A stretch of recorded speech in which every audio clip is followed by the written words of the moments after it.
Good morning, good afternoon, and good evening, ladies and gentlemen, and welcome to Father's Day 2021 USA, and I'm sure in probably a few other countries, but thank you. Obviously, I have no life, so I decided to go online, and DA, I had to drag him away from his family because he was out partying, being the man, and he knows that I haven't been feeling well, so DA said, "Oh, that dumb daffy bastard, I better not leave him alone on air, he might get stupid again." So, poor DA is taking it for the team. He's joining us, and I want to thank my brother for sacrificing his Father's Day with me and the rest of us. Good evening, DA. Good That was evening, a hell sir. of a long an intro, man. Not bad at all. Not bad at all. We actually have several people already watching us on our Facebook page. Actually, they're on, I'm not sure which one of my pages, and on the NDB Media page, and now they're on the DA Roberts page. So, Awesome. folks, we'd love the likes. We might do some Father's Day specials, depending on how many likes we get tonight. And there's the first one. First chuckle. Well, My brother, Luis Noriega. Yes. Slanjima. Slanja. Yes. Oh, I don't have a drink right now, so that was a mistake. Oh, the drink's over here. Oh, Slanja. So, yes, we have quite a few people here. Forgive me. I am able to have a Sprite. I'm done with Coke. I am, DA. Because that was always my weight. Oh, dude, I'm down to 235. Nice. I was at 250 in early May, folks. Granted, some of this has been because of what happened, but I'll take it. I'll take it, man. We actually have a comment already. Oh, Sean. Good evening, Sean. Thank you for joining us. Happy Hey, Father's Sean. Day. Happy Father's Day. Yeah, I'll keep it. Sean, hope your shoulder gets to feeling better, brother. Here's a drink. Oh, what's up? What? He has some issues with his shoulder. Well, hey, Sean, if I say something stupid, just take a swing at the monitor, one of those air swings, and you can take it out on me, Sean. It's all right. A lot of people do it at work anyway, so it's all right.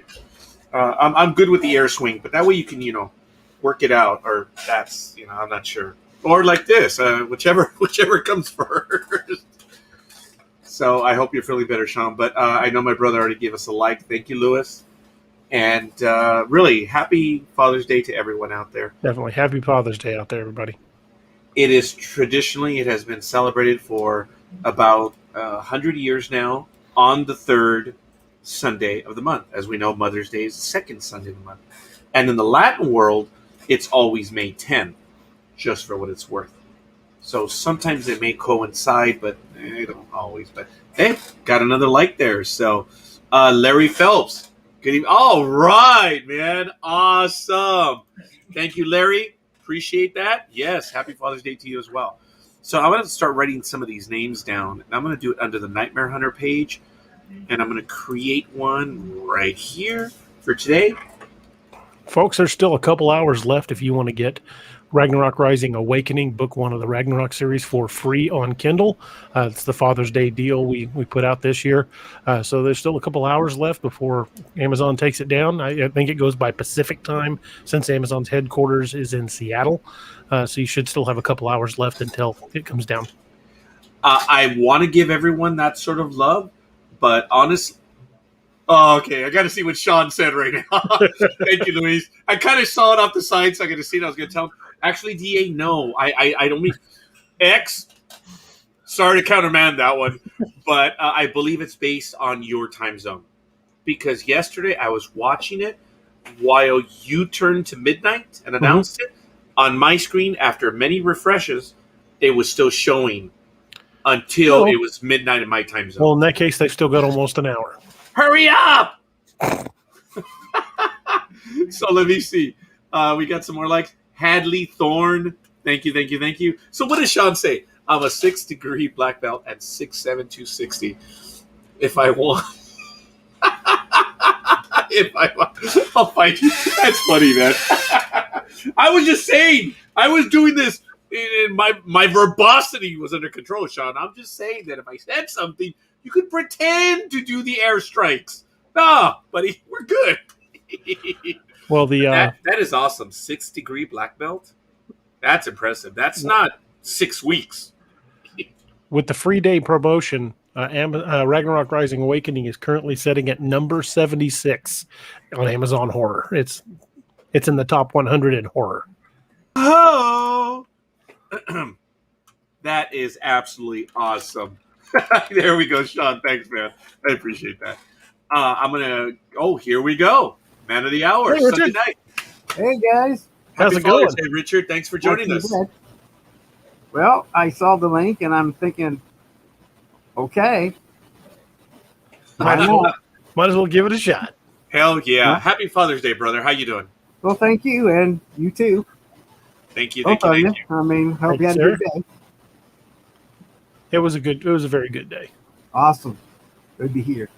Hell yeah. Yes. As a matter of fact, I already own the book myself, The Awakening, Book 1 of the Ragnarok Rising, and this is in the George Lucas version of the Ragnarok Rising. But my brother Lewis, yeah, be good. He says the 686 will supersede your black belt. Aye, my brother. He's a comedian. I wonder how much he's had a drink tonight. That's neither here nor there. Robert Miller also gives us a like. Thank you, thank you, thank you. Thank you, Robert. Yeah, I got to start writing some of these. Hey, the gang's all here. Yes, absolutely awesome. So let me take a moment to get the names in. Willie Johnson, thank you Willie, for the thank you like for as joining well. Happy Father's Day, Willie. Folks, Robert, happy Father's Day. if you guys want to share some of your story of what happened today, by all means, come on aboard. And it male, female, yes, no, whatever. You guys want to join us tonight? It's a Father's Day evening, and we're going to be doing it together. So thank you for spending time with us. Technically, Father Day is over here. For you, Yeah. that's for me, right. it actually just expired. So not Yeah. a big deal. I mean, that's just being technical, like I said. But But that's being straight up, young man. So you okay? Yeah, you're all right. but I'm still in the zone. I mean, it doesn't matter if it's midnight. It's still considered in some cases the same day because they don't recognize anything until the sun comes up. So anyway, And speaking of the sun coming up, sure, Robert, share my story with the female. Robert, that's all I have right now are stories. So you're more than welcome. Folks, all kidding aside, no, seriously, it's Father's Day. We're getting together. We're going to talk about a whole bunch of stuff. Everything's on the table. We're good. You guys want to come and join us? Let us know. We'll give you the link. We probably won't post it immediately in the chat room, but we'll send it to you. That'll be awesome. So thank you, Willie. Yes, Father's Day to all. Sean So- asked me if I could show the video of his shoulder. I have that uploaded if you guys want to see it. Oh, wait. Porn?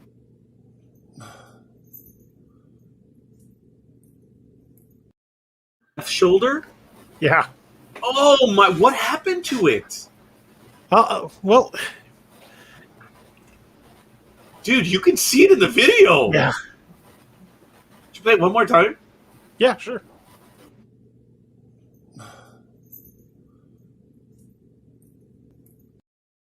That's a war wound from fighting with a big Missouri spider. He was trying to kill a spider and fell. ooh, Okay, I don't like spiders, so I'm not going to say anything other than Yeah. how big was the spider? Well, as luck would have it, I also have a picture of the spider. So give me just a second. Not I think we're being exactly a friendly little fella. Wait a minute. You guys get those in Missouri? Yeah, from time to time. That's a tarantula. Yes, it is. That's not normal. I would have burnt the house down. I hate spiders. How big was it, Sean? Yeah, Sean would have to tell us there. Yeah. I feel like I need to back out slowly and make my excuses to say night.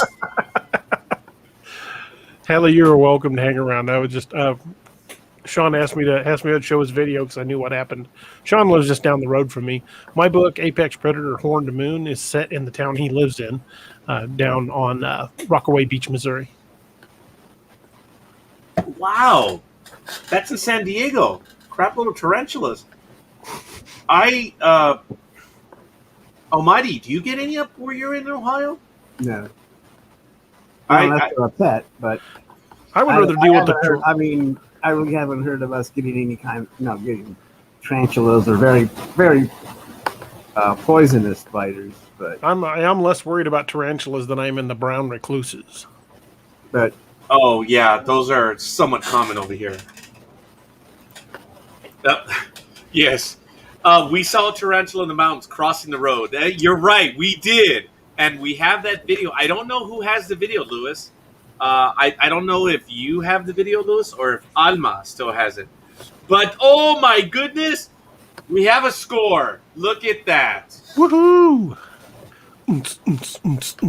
Thomas. What are you doing? Get in here. Talk about it. Yeah, buddy, come on in, man. Yeah. Hey, so Richard, tell us, how was your Father's Day, buddy? How'd it go? not bad. I mean, over the weekend, my kids came in, visited, one by one, and so we just hung out and tried to see how many gifts I could get, and but I mean, you don't get a big score on Father's Day, but it's good to see the family, so can't go wrong with that. That's a fact. No, you can't. Carrie, thank you. Robert Miller's is on audio. I'm not sure what he means. He meant the Ragnarok Rising book. I think he was asking if he listened to it on audio. I know, Robert, he got it on Kindle for the free day promotion. Now, here's the funny thing, because Thomas, basically reading just the first book, he's basically halfway through the original first book. Yeah, he's halfway through the original first run. So it ends at the scene, the ambush scene, when they get ambushed at where they find the cop car. It ends there, shortly after the ambush scene. Oh, man. That's a bummer. Sean says, I walked out of the door barefooted and I stepped on the damn thing. So I took off running and my clumsy ass fell. It's called a Missouri Brown. Wow. Robert says tracking, so he understands what we mean about the book. Okay. Larry Phelps says he's 65% finished with book 10. Awesome. Wow. You are getting close to the end, my friend. Which Willie Johnson says I need more audio. Only the beginning. Got 3 audio books currently in the works. I have Matt Roper, who's going to be doing the audio for the Apex Predator series, and we have a young lady. I cannot. Allie's her first name. I can't remember her last name. She's going to be doing the Ragnarok series from here on out. And I have I don't know if anybody's familiar with him. Cameron Buckner from the Dixie Cryptids podcast is going to be doing the Codename Wild Hunt series. Right, DA. Provided I can do it, and provided I don't go dead or anything like that, maybe I could. Oh, there's Dream. Maybe I could help y'all with the Nightmare Hunter stuff. Who knows? Well, Mr. Trowbridge, you said you need to check out Apex Predator. I love the Tony Hillerman novels. Tony Hillerman's a great writer. I love his books. But just once I'd loved the villain to be a real skinwalker. Well, there's no Scooby-Doo ending to this. They don't pull the mask off anybody and discover that it was just a guy all along. These are real creatures. A Navajo witch with all their purported abilities would be an interesting read for me. This is more based on the Native American legend of the Dogman, what the Cherokee called the Yolanga Doglala. But similar in nature to the Skinwalker legend, so I think you'd probably like it. There's a lot of it leans toward more Cherokee and Lakota Sioux legends and stories, but there's a lot of Native American lore in it. As a matter of fact, Robert says that he's heading out. Good job, have a good Robert. Night. Cheers, Roger. Lift a glass for you there, Robert. Have a good night, brother. Hope you guys realize DEA is an effing stud. Okay, DA, how much did you pay him now? The check's in the mail. Well, you guys seemed to have a lot of fun last night. Yeah, we were having a pretty good time. It was a fun watch. I mean, everybody just packing each other up and stuff. It was, and of course, as it always does, went off the rail. But that's always a good thing. Yeah, we tried to stay on subject, but it just didn't really work out.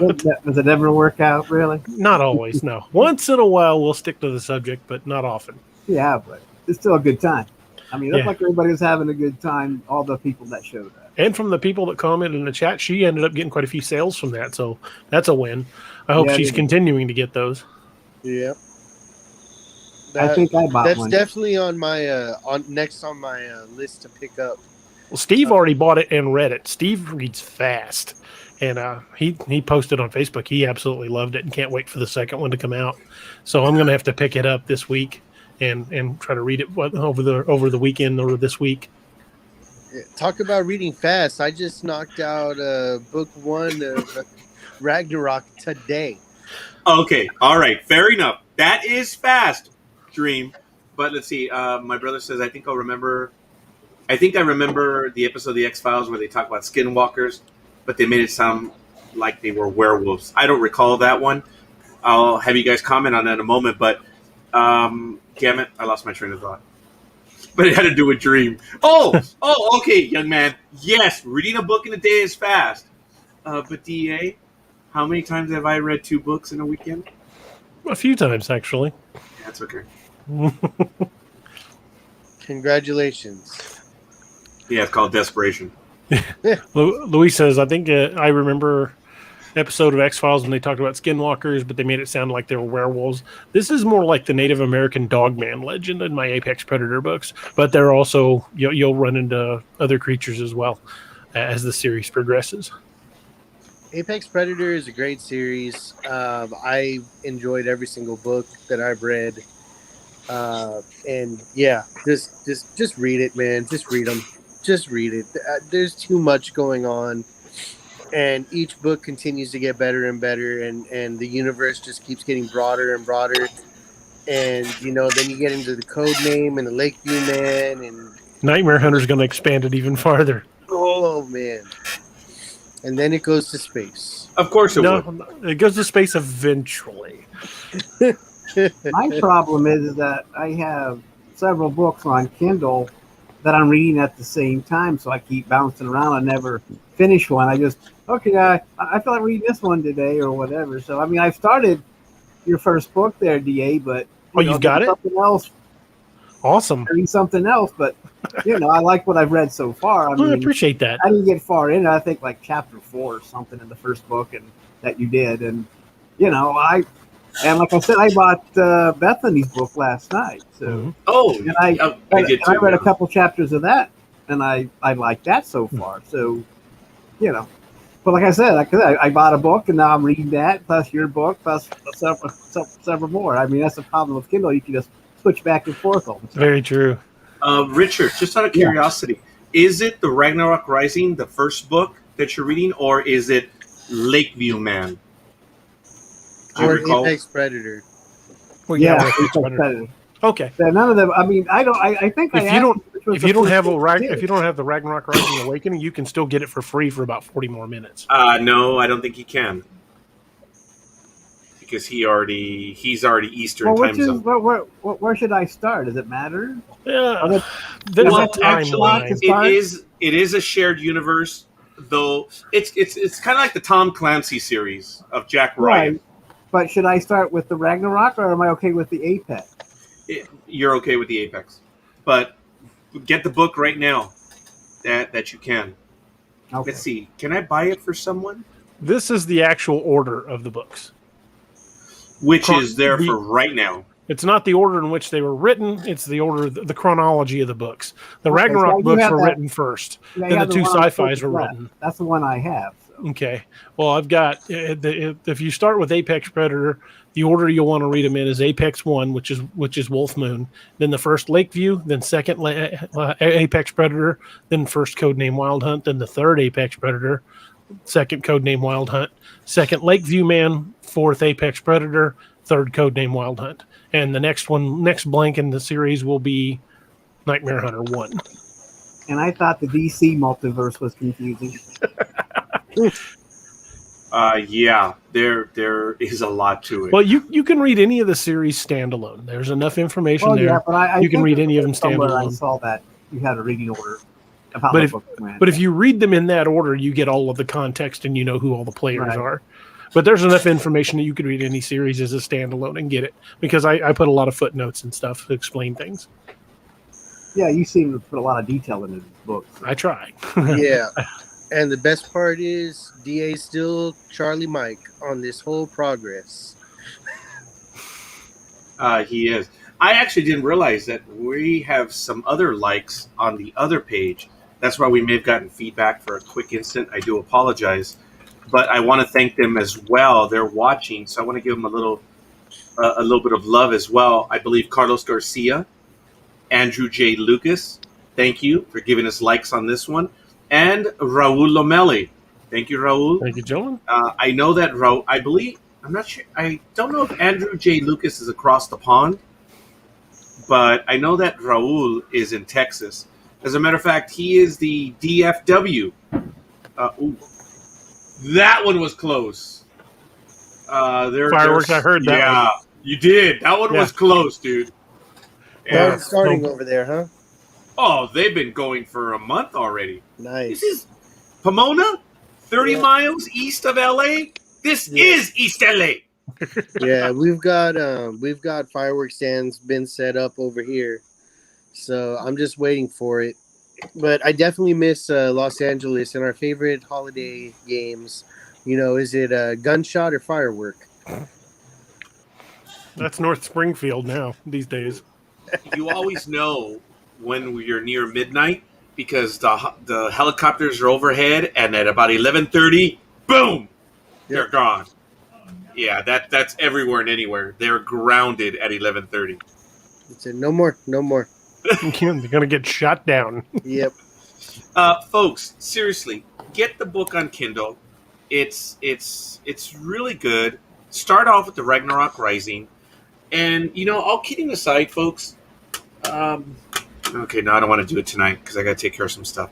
But you know what? We're gonna work out a grand prize for the first half of the year, and we're gonna do it across multi-platforms on All Tower Media, DAX Machina, and NDB Media Network. We're gonna do it. I think we're gonna give out a Kindle. So I want to win a prize. How do we win? remember, it's the night of the program. Whoever gives us likes, and then we're gonna just choose from there. Dream, So- you always got the prize. Actually, oh, that's right, he does. My cousin Sergio, I think he's won once or twice already. That's funny. So, folks, don't forget, at 30 likes, we're giving out an Amazon card, and it's really fun. It's really good. So, it's a lot of fun. But I think we're going to give out a Kindle. So, That'd be awesome. it'll be the simple Fire Kindle. It won't be the black and white one. It'll be, it's the Fire 7 or 8. I forget what it's called. We'll announce it, but yeah, and it might have some stuff preloaded already. So we'll see. I will Nice. tell you, DA, having read the first book, every time I see a cop car speeding around, like, because I've been reading it like on and off all day, Mhm. and I had to run a few errands and stuff like that. So every time I see a cop car speeding around, I'm like, they're after zombies. They're after zombies. That's what they're doing. A friend of mine who doesn't live in Springfield, he lives a little south of us. He says that after reading the Ragnarok books, every time he comes to Springfield, he's like, "That's where that happened." And that's what. Oh man. He used to. He'd send me pictures. He'd be like, "Guess where I'm at?" I'm like, "Dude." I mentioned to DA that at least definitely in the last book, but in all of the books, especially when they were at the they're in other places. He mentions highways, intersections. I know there's a specific highway that leads to a facility, and I won't say anything more than that. And he describes what the situation looks like. And I went to Google Maps to take a look at it. I was like, oh, wow, okay, I get this. And then in his final journey, I'm not saying you could map his entire trip, but there's a certain portion where you actually can map his trip for, I don't know, about 100 pages or so, I think. Yeah, I there was a part in the when I was reading, and I was like, man, I really wish I had a map of this area so I could like navigate and look at what's going on. And I was like, wait a second, it's just Google Maps. That's it. Yeah. Well, change Springfield for Nathaniel. Pretty much. Just the county. Just the county. Yeah. So, Dream, what happened on your Father's Day? Everyone's giving it up today for their Father's Day, talking about what happened. Everyone in the chat room, folks, if you want to join us, let us know. We'll send you the link to the program. But beyond that, let us know how your Father's Day went.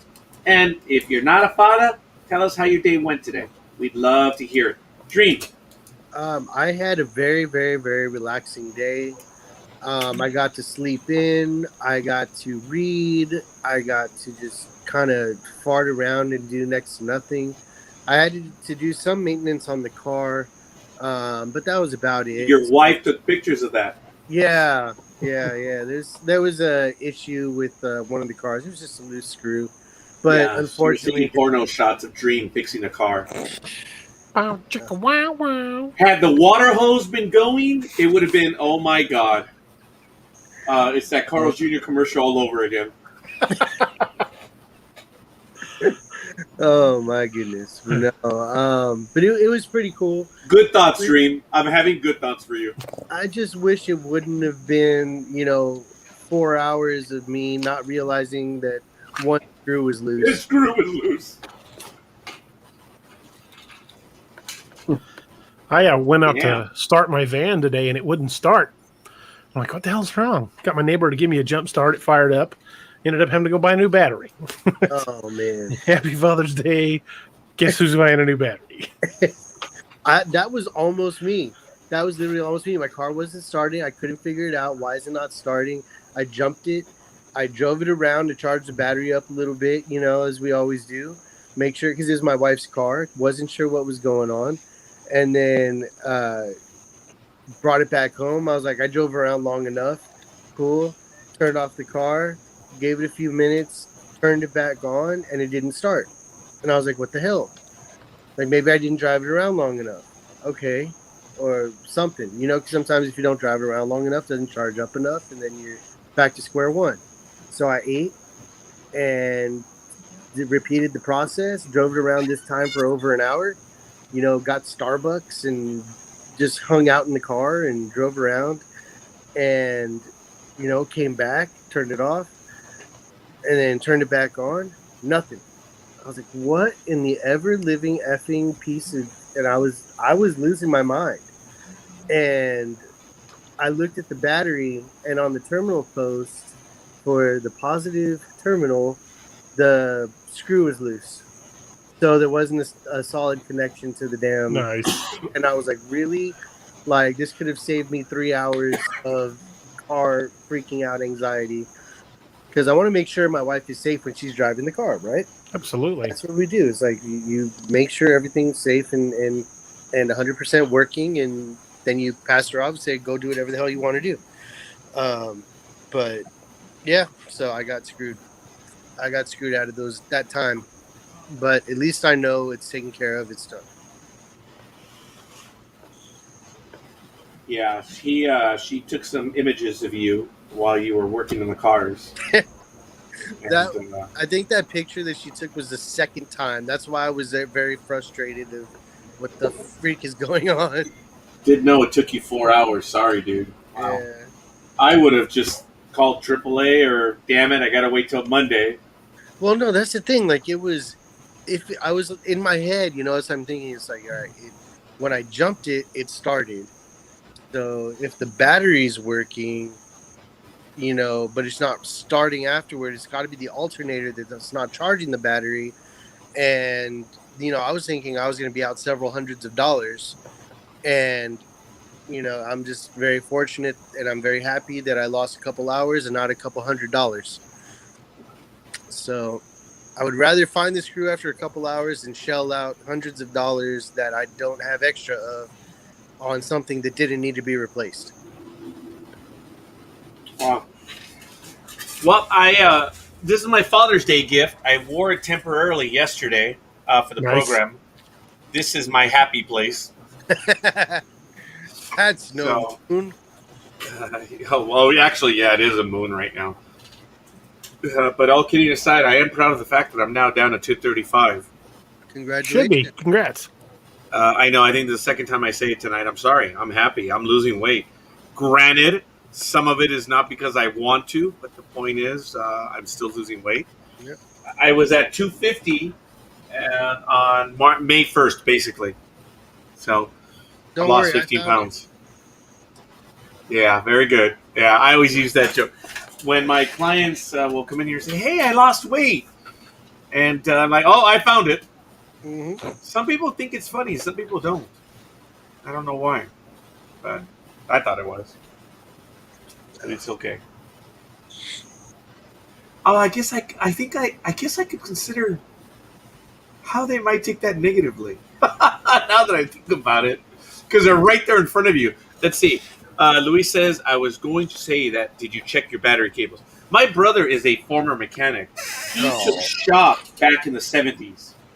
And he would be able to diagnose everything fairly quickly. My brother was really good at fixing stuff. I'm But gonna have to add unfortunately- him on Facebook. Okay, and well, just message you him. add him. My brother is not a mechanic, unfortunately, and I guess I'm throwing some beans out there because, unfortunately, he was allergic to motor oil. Oh, Oh, it was horrible. My brother, he's doing much better now, but he would break out in horrendous rashes. You could see it was like a snake was peeling, the skin, and it was That imagine sound pretty.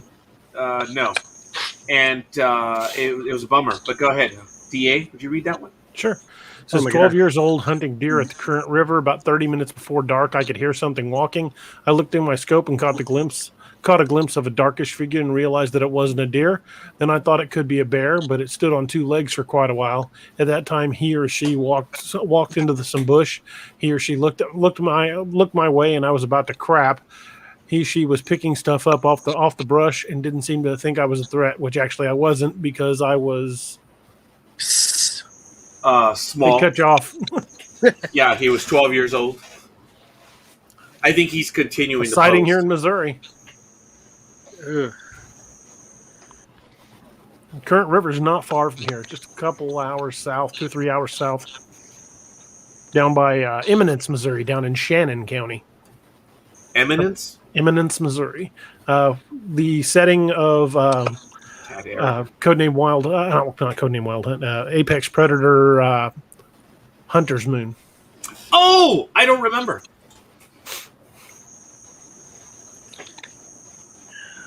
It's like you weren't even there. I read it. The third book of Apex Predator was set down in that area. That's where the campground where they first saw the Nightmare Hunter. And Micah was like, "Yeah, no, tourists don't do that crap." Roger. Why do you think I said that? Oh, I don't remember. Richard. I was going to ask you, it still sounds like I have ghosts over here coming through my.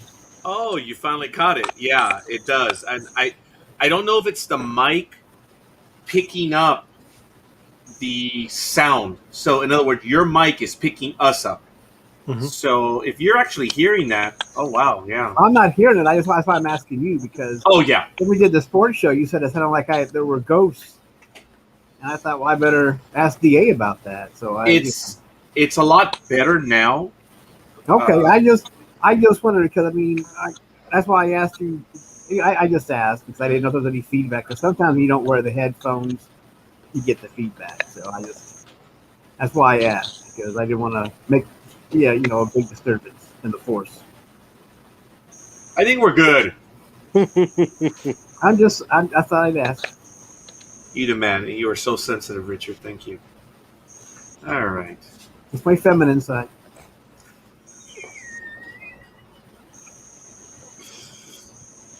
I'm not going to comment on that. Oh, but I will. Your wife, while you were fixing the car, took a picture of your feminine side, your sensitive side, because you were taking care of the family. Oh, did we Okay. get another like? Where was that posted to? I want to see that picture. Oh, it's on his page. All right then. Todd Hunter. Thank you, sir. Just got a like from Todd Hunter. And happy Father's Day to all. Thank you, young man. We'll take it. Salud. Slanjama.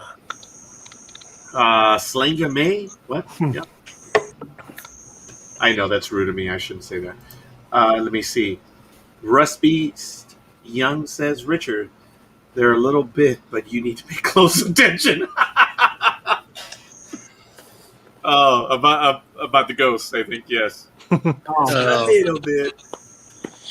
That's funny. Okay, here we go. Sean, I think, finishes up. I know a lot of people down there just have to watch your back. You remember the movie Deliverance? Is that where... Yes. Oh, no. Yes. No, I'm Yes, thinking it of is. Southern Comfort. No. Thank you, Dream. Yeah, Southern Comfort was a good movie too. Isn't that where the National Guard group or the Army group gets caught down in the bayou? Yeah, that's the Louisiana National Guard gets trapped in the bayou and have to fight their way out. Yeah, that's a good movie, Southern Comfort. Deliverance was a slightly different one. Down in Arkansas, it's considered a love story with a tragic ending. Wow. Yes. Yeah. Thank you, Russ Okay. Beast. Yeah. Oh, okay. I guess Deliverance. And that's right. Warren or Ned Beatty is in that movie, right? He passed away this last week. Yeah. Wah, wah. he was the love interest. And Beatty. Who? Ann Beatty? Ned Beatty. He was the love interest? If you've seen Deliverance, you'd know what I'm talking about. Oh, Yeah, yes, I don't. it is a horrible movie. Squeal like a pig. That's yeah, the don't, one. please don't. Burt Reynolds. But it has That so many was a good movie, Southern cultural Comfort. references, though. I mean, all you gotta Yeah. do is play Deliverance, and you know what they mean. You don't want to be in that area. That's or Yeah, banjo music or whatever you want to say. that movie will Give you forever nightmares. haunt many people's dreams. Including Ned Beatty's, I'm sure. Yeah. I imagine till the day he died, once a year on the anniversary of the release of that movie, he probably drove over to his agent's house and punched him in the face. At least once a week. That poor man probably spent the rest of his life at every party he went to. Someone walked up and goes, "Squeal like a piggy, Ned, squeal like a piggy." He probably absolutely hated that. Oh yeah, I'm sure. Yeah, because Ned Beatty that made him squeal. Oh, that it was his first movie? Oh, that's a way to get broke in Hollywood. Jesus. Well, that's probably why he did the scene. He didn't want to. He wanted Yeah, to get didn't his want to card, mess up. the sad card and keep going.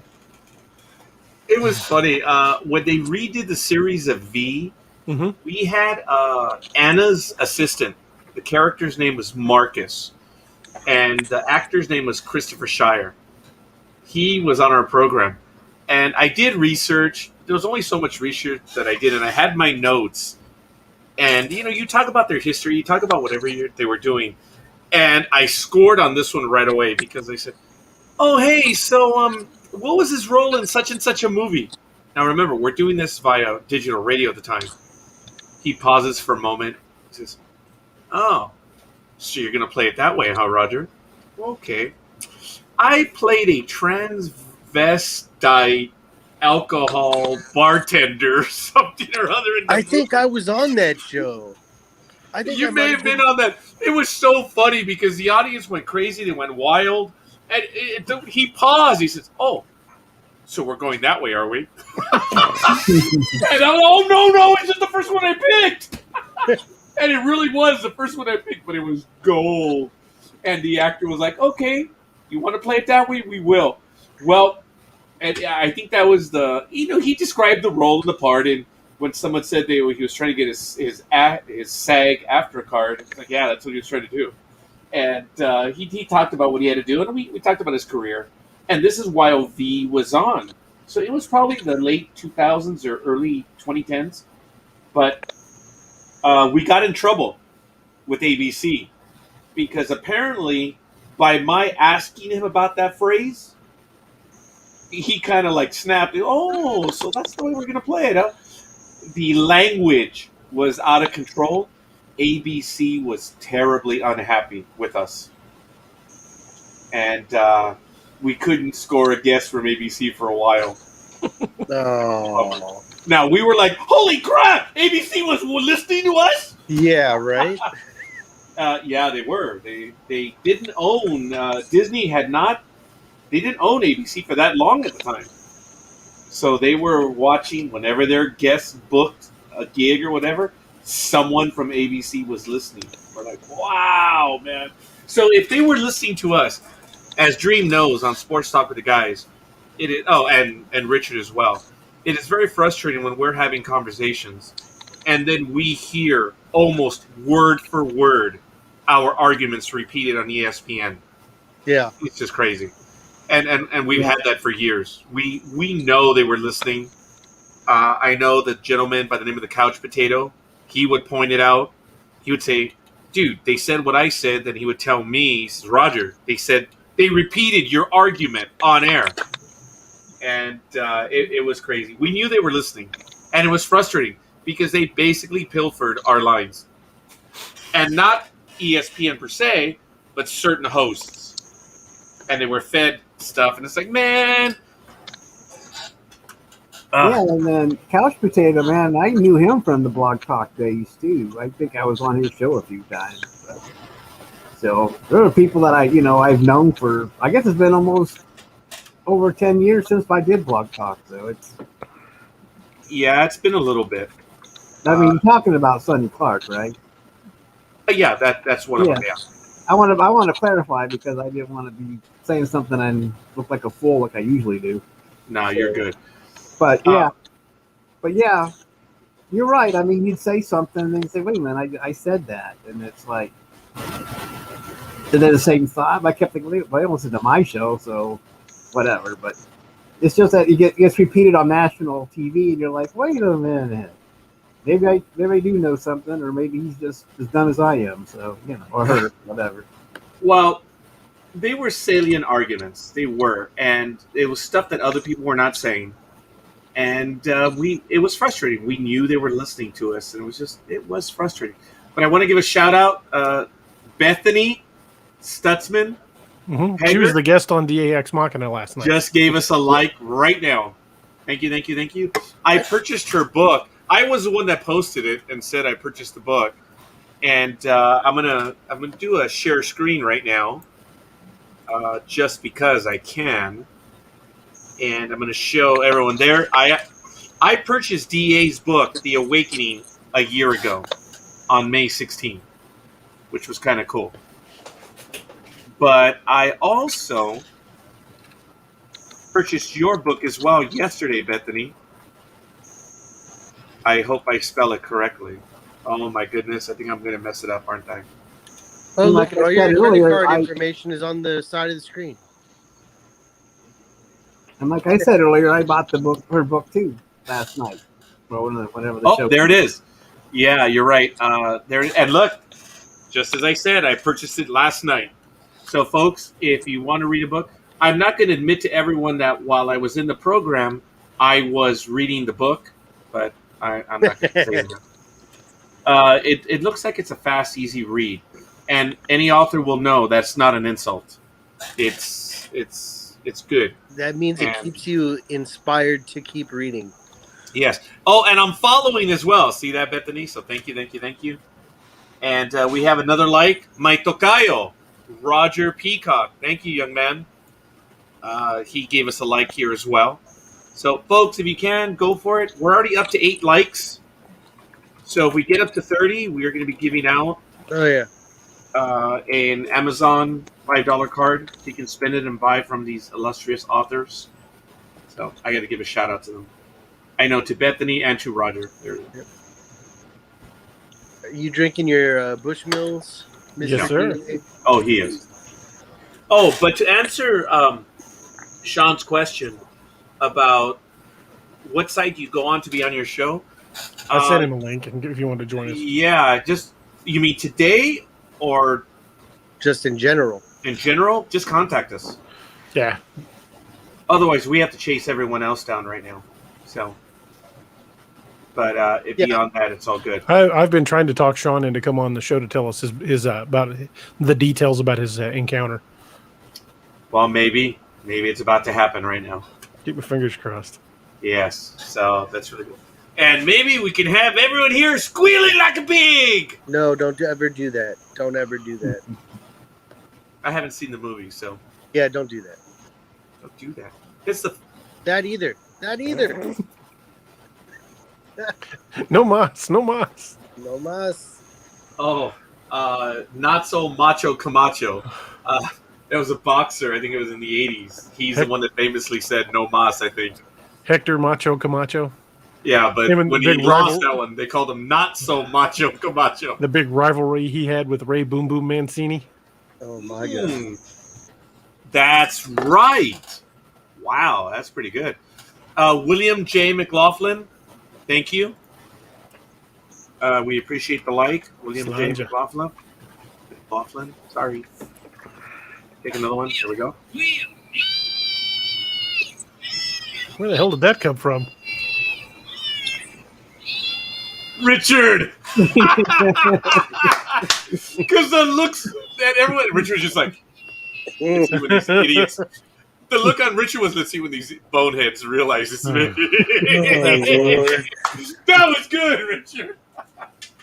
Might as well go to the source. Oh my god. That was Yeah. Well, I knew that it would be just so disturbing, man. I haven't seen it. So disturbing. Don't I'm watch it. done.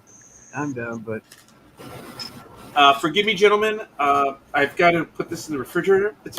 It's a bit warm, and I do need to keep drinking stuff. So I'm going to go get another ginger ale. Forgive me. I'll be back in about a minute. The Okay. refrigerator is just right there. Dream knows because he was Yeah. here. Yeah. Hey, dude. So now being in the office, not too bad, huh? Not at all, man. It's definitely fun. Yeah. I just wish we both could have been live on the same stream, but that didn't work out. But Dream was right there in that chair. That was Dream's chair.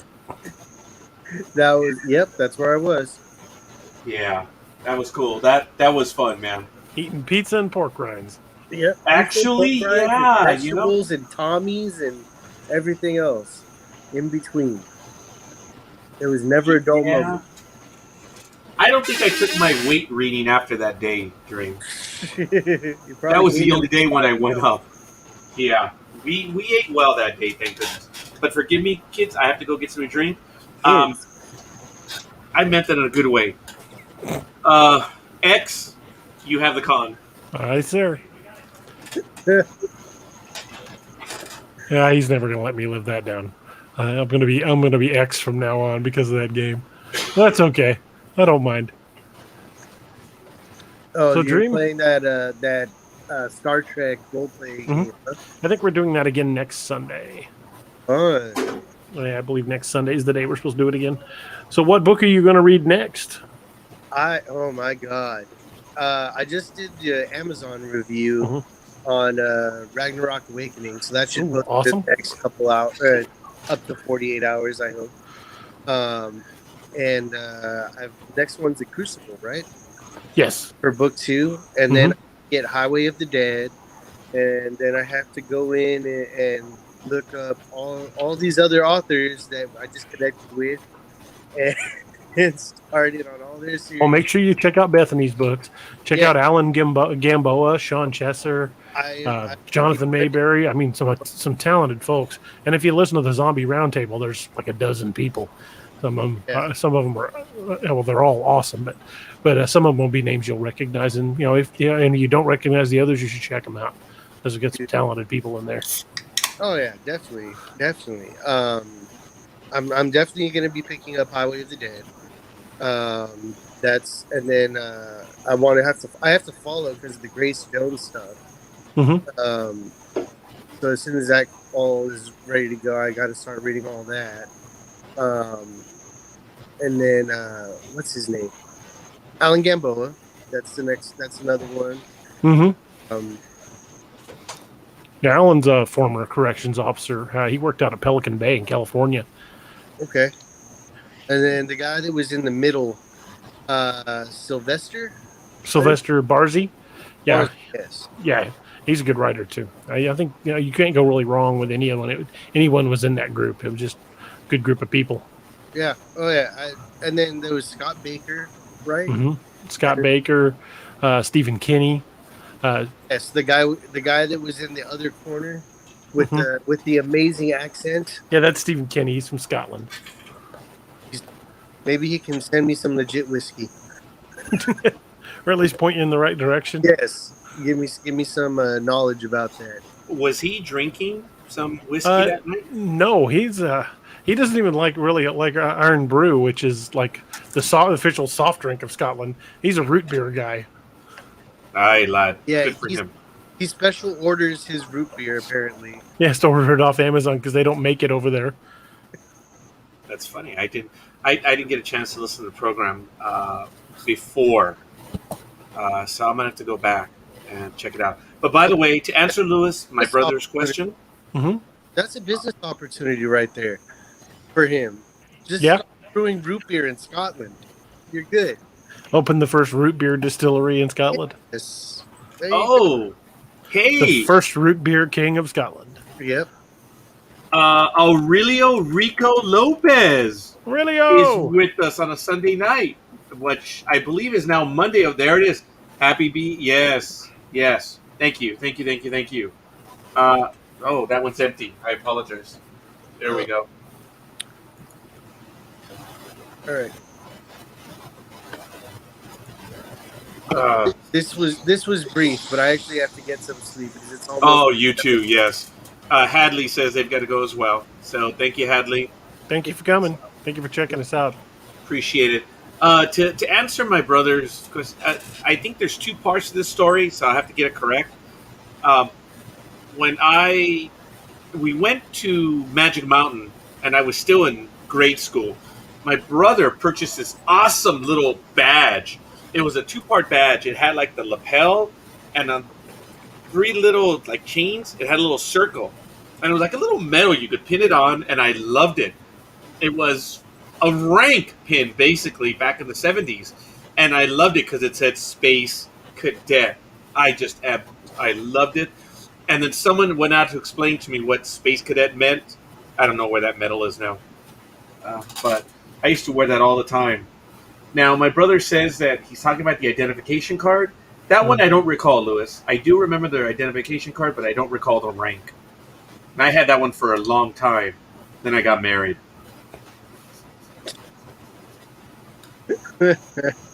So I don't know what happened to it. IBC root beer is the best. It looks like you're drinking an old Budweiser bottle. Yes. IBC root beer and their cream soda is really good too. Yeah, I don't do that. It's all right, folks. It's a beautiful getaway Sunday. It's Monday already for Richard. Wow, so what are your plans this week, Richard? It's Monday now for you. It is Monday for me. Yeah. And I guess to check and see if there's any sports news. Oh, I hear you. Hey, I was watching the game. As you guys know, I purchased Major League Baseball TV. I went ahead. I got the Father's Day special. I paid $52 for the rest of the season, so I get Yankees all the time. Nice. And I saw the game today. When they finished, Aroldis Chapman was getting in trouble. He walked the first 2, and the Yankees turned a triple play to end the game in the top of the 9th. That was nice. I don't know what the Cardinals did, DA, because Played a until they doubleheader. win, They won the first one, lost the second one. yeah, well, until they win 27 World Series championships, they ain't nothing. Yeah, well, 11. Actually, I believe they are the second most. Yes, they are. And Boston is now third most. Yeah, in championships. The Cardinals, my father did like the Cardinals because that was the winning team in the National League. So as he said, he couldn't go wrong with the Cardinals. But, yeah, they won 11 now, huh? Jeez. Good for them. Nice. 27. I would bet that the Yankees will reach 30 before Cardinals will get to 15. The way the Cardinals have been playing, they'll probably reach 40 before they reach 13. Cardinals have been playing terrible this season. Yeah, but any given season, you make the right move, get the right something that you're missing, you can turn it around. True. Yeah, even the old dog finds the bone eventually. Yep. I mean, hell, the Angels won. Oh, yeah. Yeah, the big dog. Poor big dog. I hope he's not watching right now. So, Dream, what time you got to get up tomorrow? It's 11. Oh, think my watch is dead. Yep, my watch went dead. Yeah, it's almost midnight right now. I'll probably be up around 4:35. So I need That's to. a quick turnaround. Yeah, check your damn mail, DA. I don't generally check my mail, Especially during shows. Hello. not Hi. during a show. Órale. So he's trying to figure out, but the link is beating him. Just click on the link, and I don't know if you're on a phone or a tablet. I don't know how Yes. it works. People, okay, I've noticed that the big dog has this difficulty. That's why when I post the link on our page, I have to put it in quotes, and I tell everyone to highlight it and then click on it. And if you're on an Apple phone, for some reason, you cannot click on it through the messenger, or you're just stupid. I don't know which. No, I click on it. I just click the link, and then it goes to the page. Then you just hit copy link, and then you go open Safari, There it is, copy link, yes. and then you paste, and then you're done. All right. Paste and go. Because it was told to me that I'm stupid for doing it that way. Like, how the hell else do I give you a link? I'm sorry. Is there a different way? So that's why the person that told me that I was stupid, I said, well, maybe they're stupid, but that's okay. So, and not Sean. Sean's a black belt, 6th level. I'm stupid, but not that stupid. So, folks, by the way, I want to remind everyone that the first convention meeting for the 2022 convention will be tomorrow, and then we're going to start moving from there. So for those that can make it, great, and those that can't, What? I'm sorry, At what time? it's going to be at 8 o'clock your time, AM or PM? PM. So it's going to be right before the Nightmare Hunter tomorrow. Okay. All right. Yeah, but we're going to do it on the Facebook page. So that way we can all talk to each other. But anyway, I just want to throw that one out there. Dream, thank you for joining us, and I guess we'll see you tomorrow maybe. Yeah. I'll Good see night, you Dream. All right, man. Have a good night. Thanks for coming up. Peace out. Happy Father's Day, buddy. Happy Happy Father's Day, dude.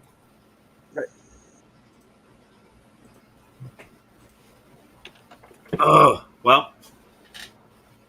Yeah, I'm going to have to keep drinking all night. I'm already tired. So, it's good. I'm happy to be here, though. Me too. What do you guys want to talk about? Well, since we're having that awkward silence. Yeah, and we're only 57 minutes in. Damn. Well, Sorry, I was doing something else. Oh, really? A little sidetracked. That happens. Yes, it does. We all do. I sent DA a message today. Oh, you too?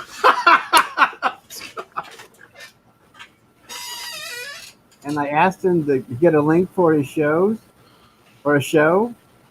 And what I meant was to get a link for his live shows. He sent me a link to all his shows. It's like a miscommunication. Okay, I thought you wanted to watch some of the old ones. Well, With StreamYard, you can only send the link for the live one when it's actually live.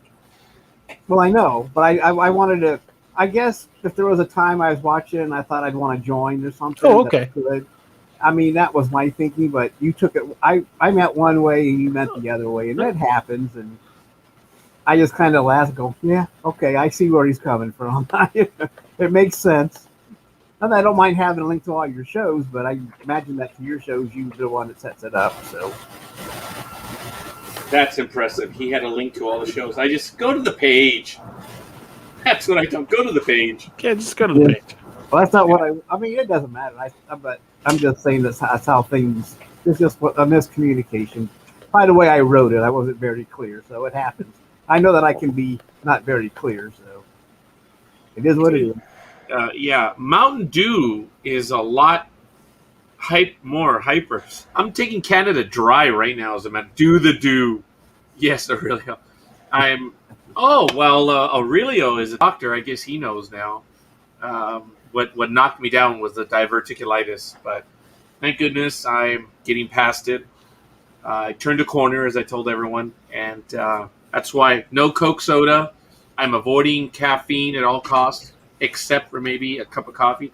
I've had 2 cups of coffee in 10 days, guys. Nice. That's very un-Roger-like. Sorry, Tocayo. I was generalizing. So I got to drink Canada Dry ginger ale. It's no fun. So is Sean possibly going to join us to tell the story, or it's not working for him? I'm trying to figure out how to log it in through a phone so I can tell him how to do it. Oh, okay. Sean, if you're listening, it's I tried it on my phone. It says you have to install the Chrome mobile browser to be able to log in. I guess it won't work with any of the other browsers. Yeah, with the Apple one, I don't think it works with the Safari browser. So try it on Chrome. Actually, on anything but the Safari browser. It's very difficult on the Apple phone. So, all right. Let's see. I've not had the pleasure of meeting Richard. Ooh, there you go, Richard. Aurelio is in the Philippines, young man. Oh, okay. So, yeah, he's one of our first overseas. Joined late. Yeah, we all do from time to time.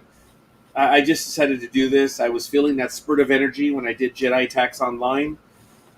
And throughout the episode, it's like, yeah, I'm not going to do this. But I was like, all right, I think D8 wants to do one, so let's do it. And I was like, all right, let's go for it. I was worried that you weren't really going to feel up to it. Yeah, I'm not feeling up to it, buddy. The energy's gone already. So hey, man, it's all good. This was just an impromptu thing. We can end it anytime you need to. Next, I saw that you were doing a Jedi Tax, and then next thing I saw the link, I'm thinking, okay, is it still Jedi Tax or is it a new one? And then it says Father's Day, and I said, okay, he's doing back to back. So yeah, like I've done in ages past. Jeez. Yeah, I don't know why, but it's all good. But we already had one story told to us. I don't know, DA, do you have any new stories that you know about? I haven't heard anything new recently in the area. I need to start haunting some of them. Missing? No, nothing like that. But I am wanting to plan an outing to that other abandoned campground that I found. I just haven't made it down there yet. I've got to find a way either to get in there with a 4-wheel drive or possibly a bike because it's got bulldozed berms up over it, so you can't get back in there. Oh, wow. Okay. Sean, if you're listening, if you install Chrome on your phone and then follow the link and copy the address into Chrome, it loads right up. And to answer Aurelio's comment about not having met Richard, I've known Richard for about 10 years, maybe a little bit more than that. We met on air through Blog Talk Radio. And it was with certain hosts on Blog Talk Radio, there was a rivalry just because. And I never, ever got that vibe from Richard. He showed up in one of our chat rooms early on. We had a blast. We checked out his sports program. And then lo and behold, I didn't know that he did other programs as well. So just over the years, I got a kick out of it because when I went to visit his program, you know, he refers to it as the Almighty Sports Show. And when you looked at his logo, it's ass. Yeah. And as Richard will tell you, how can I get away with saying it every day? Or something like that, right, Richard? Put it in the title, ass in the title. Yeah. I mean, but then, I didn't realize that Blog Talk was also the Wild West of online where you could say anything that you know what you're going to hear when someone called a guest, or not a guest, but someone called your show. If you hear any offensive thing and you never knew what was going to happen, it was, I don't know if it's still that way, but it was like the Wild West. There were, anyway, some of it was very offensive, and they did it to be they did it on purpose just to prank the host, but. Yeah.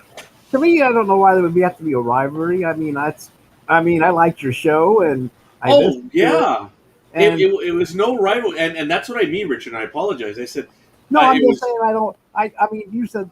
I mean, I can see why some would have a rivalry, but me, it was like I liked your show, so I'd pop in, and I was looking. I mean, I listened to a lot of shows to see what they were doing, and I became fans, and I call into some of these shows and talk, or I just chat in the chat room. So, and you're right. I think we've known each, we met like in 2010 or 11, something like that. So Yeah. it's been a while. Yeah, and just again going to be. Yes, there it is, Aurelio. Yes. Yeah. Oh my God, that's even better. Yes, young man. Yes, that's exactly That's hilarious. Right. And we died laughing because Richard would act. He would call into our program as well, and then he told the story, and I just found that so amusing. But now I'm being pedantic and saying that when we were on Blog Talk Radio, there was competition on there, and you would get vibes from other hosts, and I never at any time whatsoever got that from Richard. And if it came across a little bit differently, I apologize. I'm not trying to be. It's No, just I was Richard just was trying to great from the clarify very that beginning. there was no rivalry for us. Yeah. And that I wasn't really looking for anything like that. I mean, mostly I was looking for the programs, and mostly I was just a fan of a lot of shows on Blog Talk that did sports and other things. And that was it. I didn't really think about, well, why would there be a rivalry? There's nothing involved. There's no money. Well, anyway, for me, there was no money, but I'm just saying, I was just a fan of sports or whatever I was into, or comics or whatever it was. And that's what I looked for. And, Oh yeah. There were rivalries because people would call in, and then they would deliberately try to sabotage your program, either the chat room, or they would call in just to insult you or make scene, throw F-bombs, whatever. And you learn. You just learn who your competitor is. You find out because then other people would tell you, hey, they're talking crap about your program over here. It's like, what? What's going on? And it was funny that on Tuesday night, we have a program that's on Blog Talk Radio on our channel, Fandom Access. This was a friendly, hardcore rivalry. They were doing, we did a program called Lost for Lost, and it was a hit, man. It was a blast. And we had a lot of people joining us, and it was really cool because we had, and I'll tell the story in a bit. Good evening, Sean. Thanks for joining us. How you doing, young man? How's the shoulder? Ow. It hurts. What do you think? Oh, no kidding, man. After seeing the picture of that spider? Yeah. Wow. I probably would have set the house on fire. I'm not too proud with spiders, but I'm Jesus Christ when I see a snake, because I can walk on water. I'm of the opinion there's only two kinds of snakes in this world. Kind of snake that'll kill you, and the kind of snake that'll make you kill yourself trying to get away from it. This is true. Sean, how big was that spider? Oh, shoot. When I looked it You up, stepped on it, yeah. it was a good, probably 3.5 inches long. Size and of a legs saucer. stood out good 4 inches. I mean, I just opened the door to go get some fresh air and smoke a cigarette. And I just stepped right there. I just hit the leg and it moved. And good grief, I sounded like, what's that guy that turned into a girl? Bruce Jenner? I sounded like Caitlyn Jenner when I screamed.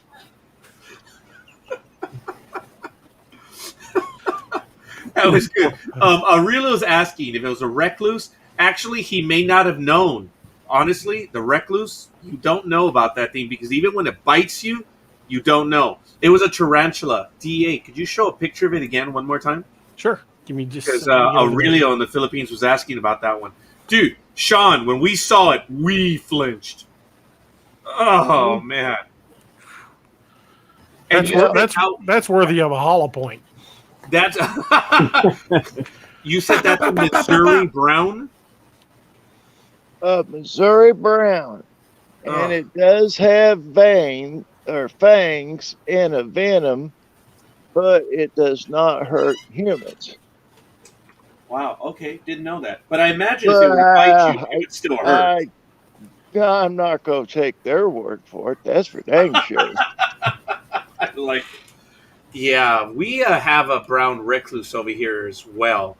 As a matter of fact, east of me, because I'm here in the very corner of LA County, you get San Bernardino County, you get Riverside, and heading out towards the desert, the brown recluse is rather common. And then when you get to Arizona, even more so. But the thing, and correct me if I'm wrong, folks, the thing about the brown recluse is it'll bite you and you really don't even know that you've been bitten. And that's the Well, thing. It next bites you and time then, I'm prepared. oh. Oh, wow. There it is. Yeah. Yeah, What is it, Sean? What's the arm right there? that is a 9mm Ruger with an extra long clip where I can get 20 shots off. Wow. Okay, I love Aurelio's line earlier when you were talking about the spider. I don't know if you caught it. I love the aliens reference. Nuke it from space just to be sure. Game over, man. Game over. That was funny. Yeah, I like that one. When they're talking about eliminating them in the nest. That was good. Hey, I think we should just nuke it from space just to be sure. Nuke it from orbit. The only way to be sure. And I know Ripley looked at him and she's like, yeah. That was good. Oh, man, that was a good movie. But by the way, Sean, thank you for joining us, young man. How was your Father's Day? Other than what happened? Well, it was decent. The night before I injured my shoulder, I was on the road going to work at 4:30 in the morning. And of course, a deer gets out there. But I thought I had plenty of room to swerve and miss it. And I think he had other plans because he ran some more and I hit the ditch, a 14-foot ditch. Oof. Hit a tree and Dang, man. yeah, You're lucky that's to be, my you're wife's lucky to be in car. one piece. My wife's car, so whew. It's still fixable, but oh, I'm going to hear about this for quite some time. Man, Yeah, that sucks. The perils of rural Missouri. Deer are everywhere. Richard, you've got animals out where you're at too, don't you? You get like the bears and deer to jump out of the. We get deer. I you think get there's deer. bears in southern Ohio, black bears, Okay. but there's no bears up here in northeast Ohio. Excuse me. But yeah, we do have deers that will run across the highway or a back road, and sometimes you don't have time to get out of the way, so they just just hit them and move on. So I apologize. believe it Can't help was they don't go through Yo the- show that a bear was in the middle of a four-way stop right in the middle of town. Oh wow, really? Oof. Yeah, Wow. and it wasn't very big, so I thinking Mama must have been close, or I don't know. But I'll have to look it up again. And Fair I enough. do apologize if I get goofy. I had to take a painkiller, and I don't need any help getting stupid, but this makes me pretty damn stupid. I know the feeling. I've Well, been there I know. myself. Yes. Like And you know those what, things. young man? That makes you overqualified for this program. Good choice for joining us. Thank you. You know what? Misery loves company, brother. We get it. You're welcome. Aurelio does post, and the reason why DA and I about a minute ago were just genuinely exploding in laughter is because we were trying to get to the post, and usually we'll miss and we'll click at the same time and we'll lose it, and you'll see us chuckle. Well, we did it again, and then we did it again. I was like, oh my god!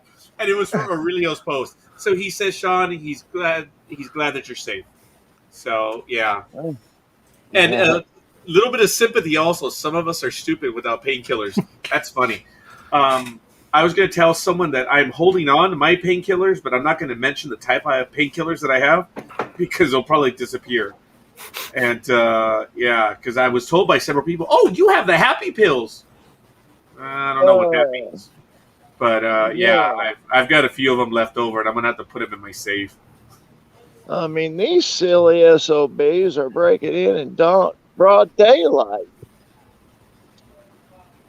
Yeah, We You know, had Sean- one down. I'm sorry. No, I apologize, Sean. I was just going to acknowledge what you were saying in that you surprised me, and DA did as well, by having tarantulas there. In my mind, a tarantula is like a desert creature, and somewhere like in the Southwest, not far from me, up in the mountains, my brother was telling everyone about the story there. We have on video that a tarantula was crossing Mount Baldy Road going up to the big mountain over here, and we stopped on the road. We saw it. It was so big that we blew past it, pulled over, turned around, came up to it, and we had the old big camcorder recorder. We were recording the tarantula. It was just taking its sweet time crossing the highway. And yeah, we lost Sean. Hopefully he'll come back in a moment. But we're recording it, and there's a little bit of traffic, and all of a sudden you hear, and vroom, these kids blew past us. The tarantula jumps in the air by the whiplash, and it just turned around and got back to crawling. We're like, hey, those SOBs trying to run it over. They knew we were recording something. These stupid little punks, they tried to run it over, and they missed it. I don't know where the video. Yes, oh my, I don't know where the video is, but hopefully we'll get it right now. But my brother does say that yes, just down the road from him, in Anaheim, the Anaheim Hills, you can run into bobcats, cougars, mules, deers. Yeah, that's only 5 miles away. Yeah, you're right. Yeah, I'm I think we probably lost 10 Sean. miles away. Yeah, hopefully he'll join us again. Yeah, I was hoping he'd be back to tell his story. Yeah, hopefully something didn't show up. Because I figure if we get yanked off the air, you know what happened. Yeah. Either Men in Black or something big, tall, Well, and he dirty. lives in the middle of nowhere down in Rockaway Beach, so he might have gotten too far away from the house and lost his internet signal because he went outside. Rockaway Beach. Rockaway Beach. It's where Apex Predator Horn to Moon was set. Oh, me no likey. The OBT, the orange baboon tarantula, is probably the most deadly. Runs really fast too. Oh, Can it great! outrun a bullet? Because if I see one, I'm shooting it. And like an idiot, I'm gonna go look one up. Oh, after I wrote baboon, it went to tarantula. Oh, yeah, me no likey. Yeah, I don't like spiders or snakes. Wow. There's an image of one where it's like about so big on the hand, but it still doesn't look nice. Yeah, my skin is crawling on this one. But some of them look a little bit larger than that. That might have been a little baby one. That's ugly. So Aurelio says that it's probably the most deadly. Runs really, really fast too. There's a snake somewhere in Mexico, and I think it's like a whipping snake that it'll chase you, but in its tail it like whips you. I don't know how true that is, but I heard my family say that. My brother might be able to confirm that. Let me see. Mexican whipping snake. I know, that's stupid. So Yeah. it's an S&M snake?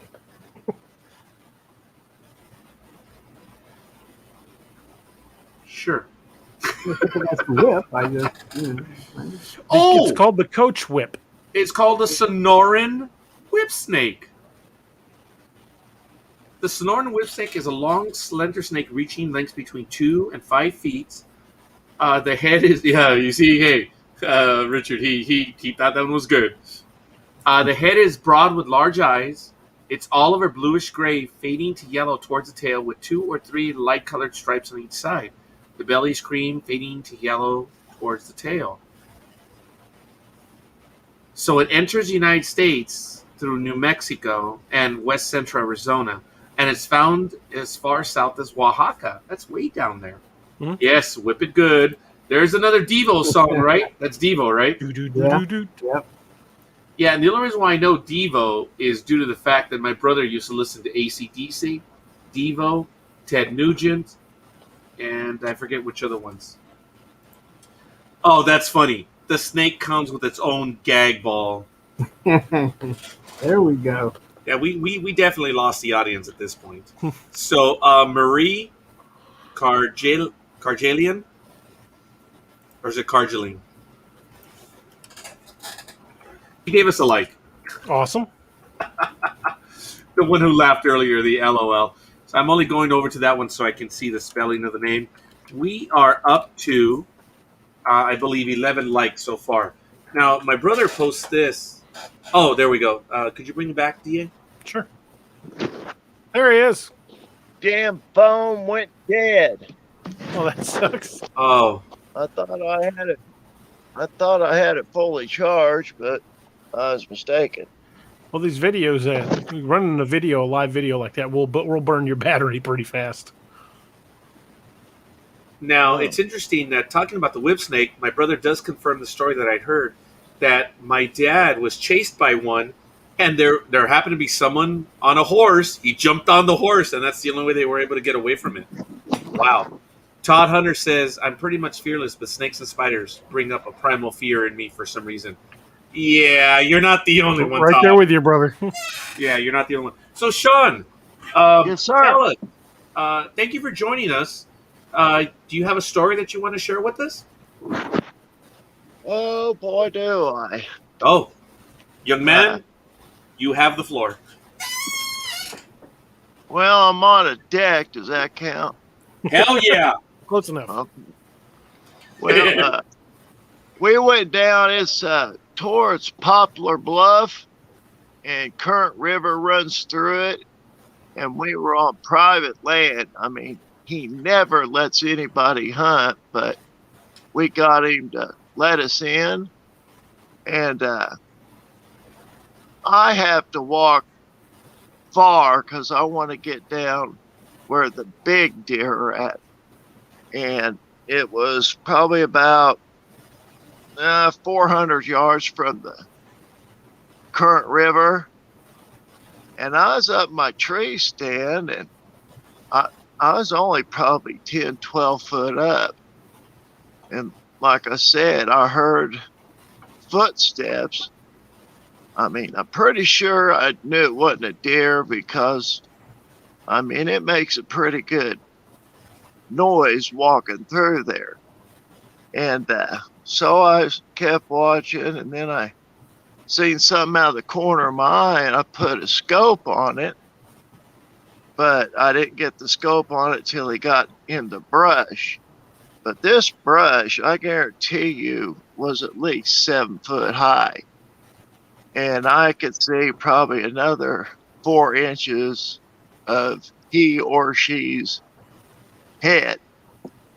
And he was just picking stuff out of the shrub, and he looked straight at me. I mean, because I'm guessing they use scent quite a lot too. I don't know about their eye vision, if it's good but he looked right at me. And that's when I started coming unglued because I was shaking so bad I couldn't hit the broadside of a barn if I wanted to. But he just looked for about 5 minutes, and maybe not even that long. And then he didn't scurry away, he just walked. But he still turned his head back and kept looking at me.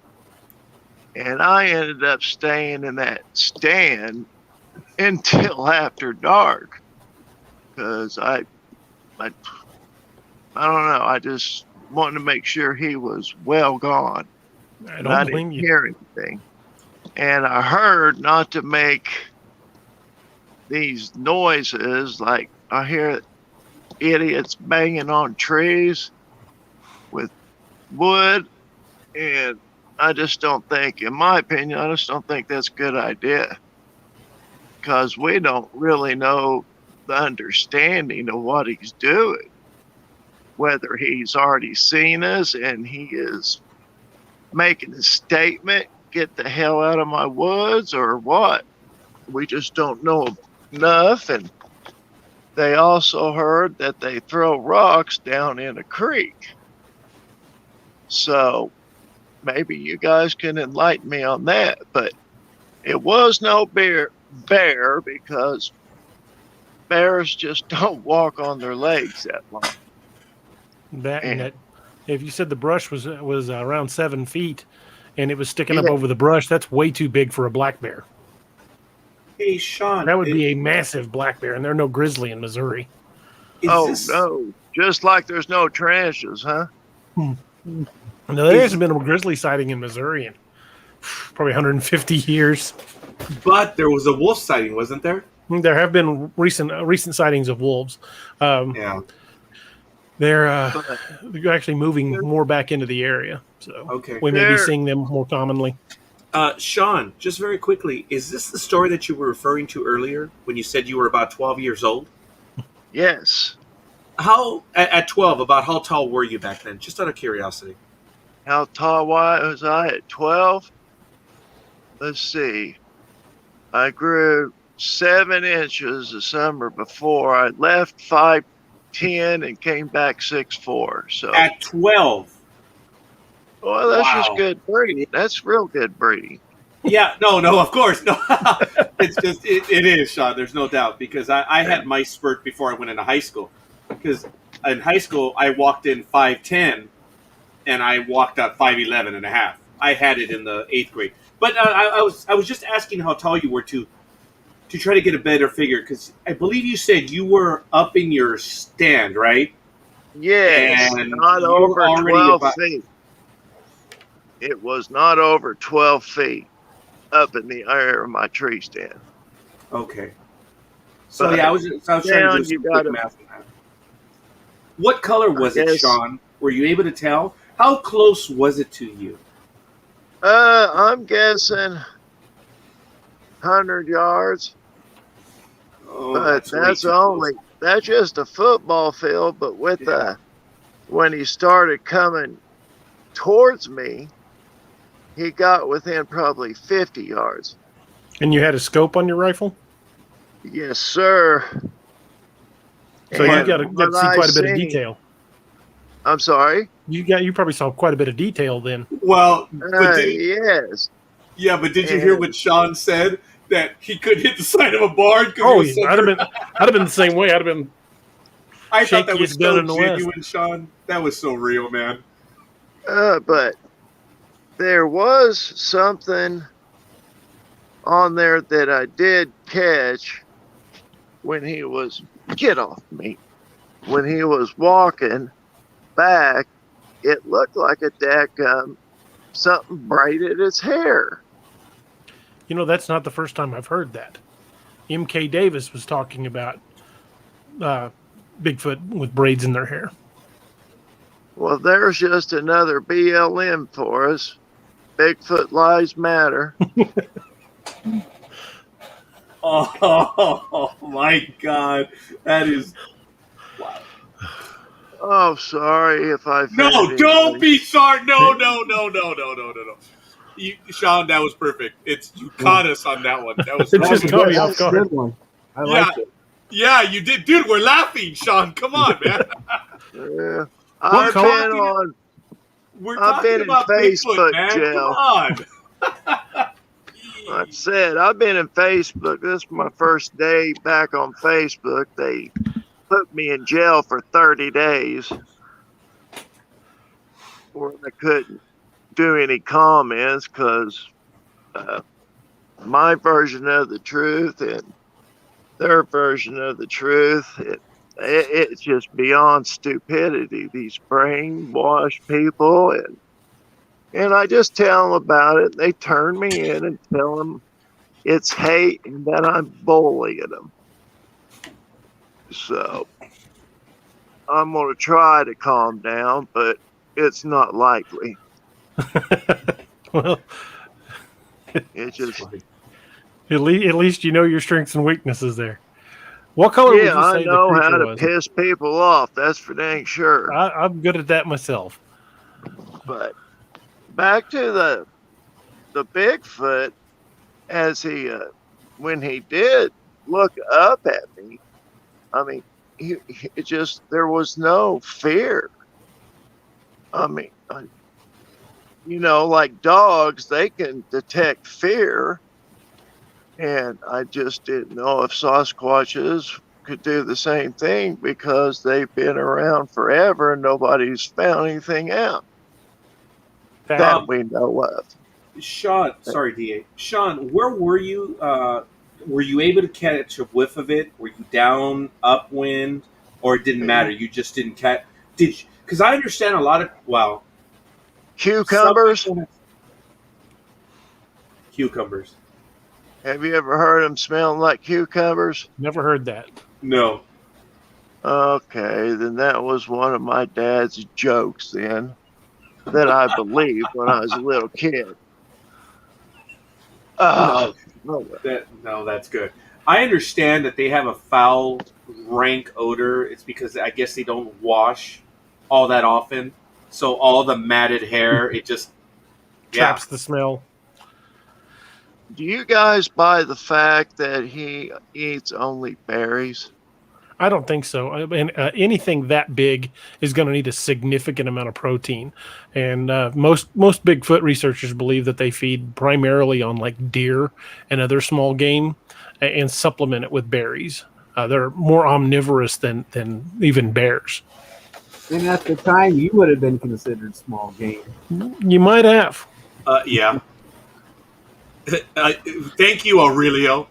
He's gonna smell a cucumber now. So, you know what? That's the closest I can get is smelling a cucumber because I can't have it for the seeds. But thank you, Aurelio.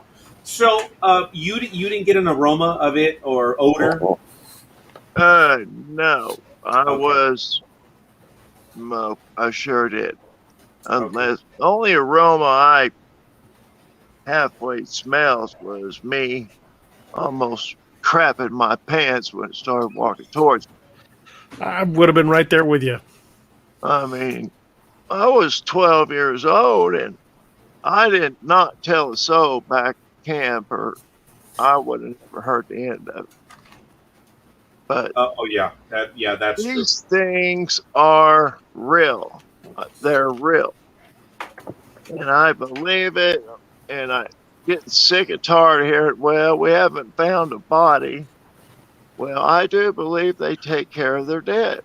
I think they do too. And it's just... That's actually fairly common behavior among higher primates. Well, I mean, they are family. It is a family, and they go together. They travel to different places as family. Mm-hmm. What I would like to know, if you can answer, if they went to another, I'm guessing it would be a territory. You have an alpha in each one.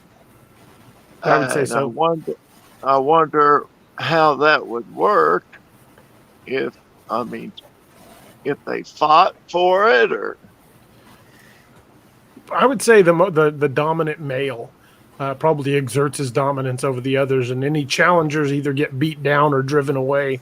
Much like with a wolf pack, the alpha exerts his dominance. But I also think that they're nomadic. I think if you have sightings in one particular area, either there's plentiful food or you're going to see the sightings at the same time of year every year. And I know the area where I had my close encounter, I didn't actually have a visual. It was the same time of year, deer season, both times. Yeah, which is odd. I mean, when they hear I'm sure they've been shot at. You figured they would get out of where they were at to a different spot with all the gunshots going off. Well, there's been a lot of researchers saying that they've noticed that activity with Bigfoot seems to increase during deer season, and they've recognized gunshots as being basically a dinner bell. They just watch, and when you drop a deer, hunters lose deer all the time, never find a trail of it, don't know where it went. That happened to me. That's a good point. Very good point.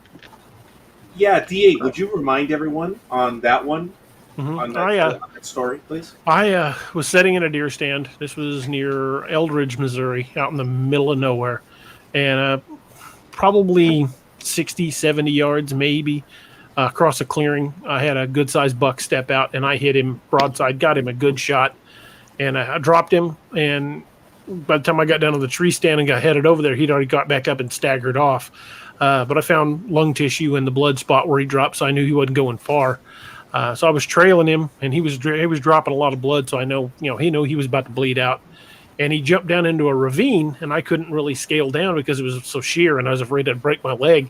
So I backtracked a little bit down the ravine looking for an easier place to get down. And when I found a place that was low enough where I could jump down in there, I did, and then moved back down where he went down. I found a spot in the leaves where he had dropped, and there was a tremendous amount of blood there. It was obvious that he bled out. But there wasn't a track, there wasn't a drag mark, there wasn't a tuft of fur, there wasn't another drop of blood. It was just gone. Something had to have picked it up and walked away on the rocky ground where I couldn't track anything. I spiraled out for 50 yards in every direction, never found another drop of blood, never found the deer. If it'd been a cougar, it would have dragged it away because it was a good sized 12-point buck. If it'd been coyotes, you got to figure you didn't gut it, sweetie. No, he was still a lot heavy. Yeah, he had been nothing but shot. Cougar would have dragged it, and there'd been drag marks. Coyotes would have ate it on the spot. So it had to have been something that picked it up and carried it away. And I'm a pretty stout dude, and I was pretty stout in those days. I could probably pick up a deer that heavy and carry it a little ways, but there ain't no way I'm packing it out. I was pretty deep in the bush. They would have had to have carried that thing a mile or more to get to a point where they could throw it in a truck. Yeah, it's. So there wasn't no person I know picked that thing up, threw it over your shoulders, and carried it out undressed because it was probably pushing 200 pounds. It was a big buck. Oh no, they can't. I mean, in my prime, I couldn't have done it. Maybe one or two could possibly do it. Who knows? But that's just more than likely. But I'd have found a track, or at least where the leaves were upset. Whatever picked my deer up and left with it didn't leave so much as a mark. And that's good bushcraft if you can move through, some fairly dense timber and not leave a sign. And I'm pretty good at tracking deer. I've done it quite a few times. Very quickly, while you were telling your story, Sean, a Roannan Baron gave us a like, and it was when you were telling your story. So I know they were paying attention to that. So, Sean, how long did you stay? I think you said you were there most of the nights, or when did you see him, and how long do you think you remained up there in your stand? Oh, I waited till after dark.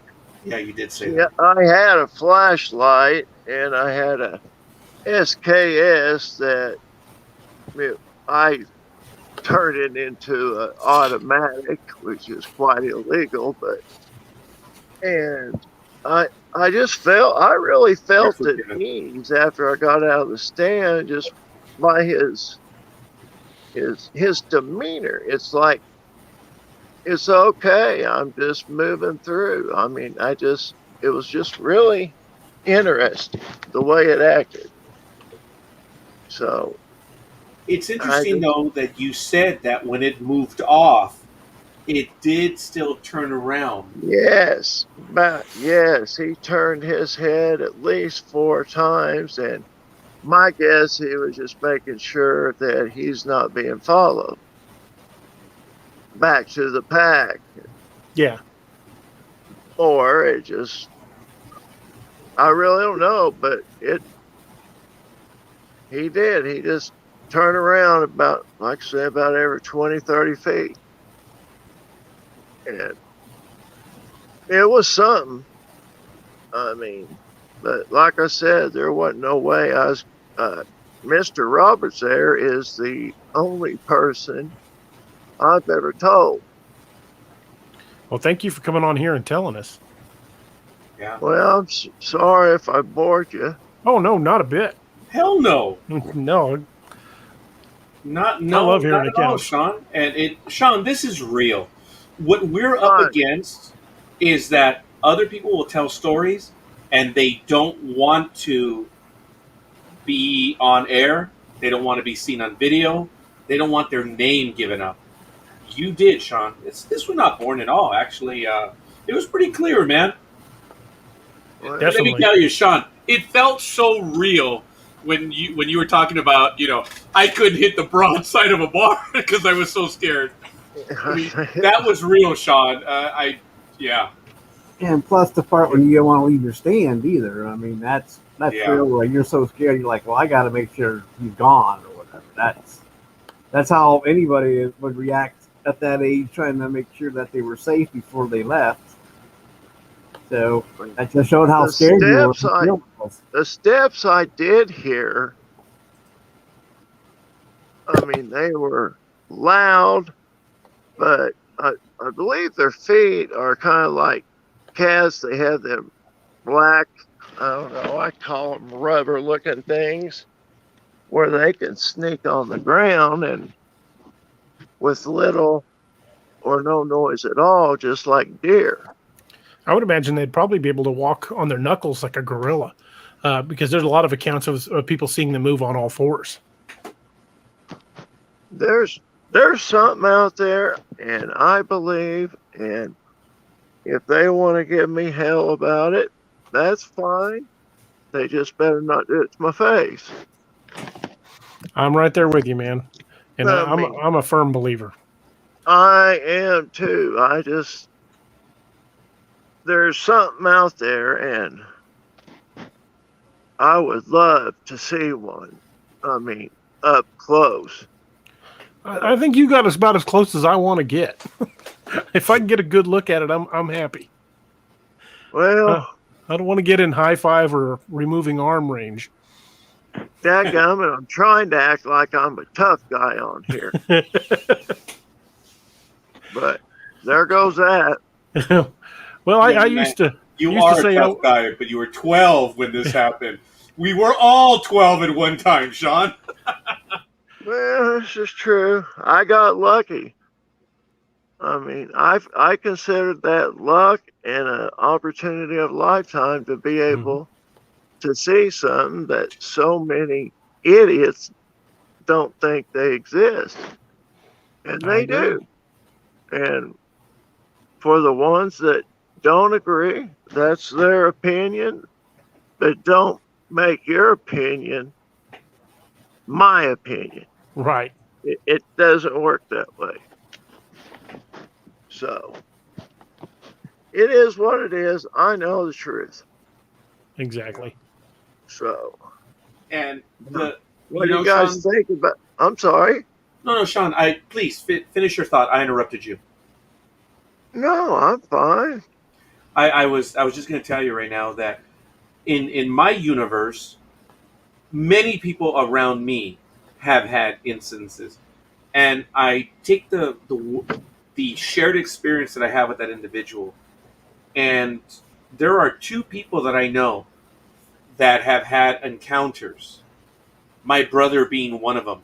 But case in point, we've been doing this for 8-9 months now, and well, he doesn't want to come on air, but he does tell me. Tell him the story. Tell him what? You were there. But he just doesn't want to tell his story. But I know that he's had several things. I know my father did, but I haven't. I've had a few spectral things. My brother was a witness to one of them. Other people that I know have been witness to them. But for me, not the Bigfoot. The two videos that get to me the most are the ones that we were talking about a month ago. That's Yeah. 1969 or something. Yeah, the Patterson Gimlin footage. Okay, very good. It was that one, but it was right before that where we had a guest, or maybe it was right after. But anyway, the guest herself said, "I know what you're talking about. I know the video." Wasn't she Oregon? Yeah. And we're talking about the Cascade sounds or whatever, where these kids, The Sierra sounds. the Sierra sounds. And what is really amazing about this, Sean, is that these kids, they had a little bit of money. They went out to the bush and they used some really expensive, awesome audio equipment. And their goal was to see, hey, we're going to make some noise. Let's see if we catch any fishies. And DA and I have both seen it. That guest saw it. And what we remember seeing, and Dee will correct me on this, is they played the sound of what they believe is Bigfoot or something akin to it. Mm-hmm. And it was like at 60 or 120 decibels. It was loud. effing loud. Wow. Okay. That's loud. Okay, so they waited for a few seconds. And you could hear the echo. I think you could hear the echo Yeah, in you the can valley. hear that echo off. So, okay. They said, well, nothing. Let's do it again. They did it again. And here's where DEA and I, Yeah, we can't remember if it was the second or third time that they played it. yeah, and we're consistent on that. So they played it again, and they wanted to listen. And oh my God, DEA, the Harris, you too? Yeah. We heard a roar. Well, on the record. Oh Yeah. my God. Yeah, they got a response, and it didn't sound happy. It was frightening. And it was close. So they And- packed up their equipment and got the hell out of there. Son of a, I've got the goose. That's a great video. I wish I could find it again. It just disappeared. Yeah, and it was within the last 20 years that they did it. And that's all. Because they like, holy crap, we got to get out of here. And they left. I'm not sure how fast they can run. I would say it's pretty quick. Yeah, for as big as they are, the one I seen, he would have went 350, 400 pounds. And his hair, and no, I don't believe they just jump in and take baths. Yeah. But his hair, I mean, I guess I should have got down and grew a set and went over there and picked the hair up, because I'm sure I could have found something. Well, at 12 years old, you were probably doing good just to do what you did. Yeah. I know. Like I said. I wouldn't have been thinking about collecting hair. I'd have been thinking about Yeah, I getting the hell wouldn't out of either. there. And then Yeah. and you said this was it was at night, correct? Down near Poplar It Bluff. was right before dark. Right before dark. And then you waited for it to leave, and you waited a while. Oh my God, I am afraid of the dark. Yes, Nightmare Hunter. Yeah, thank you. I am.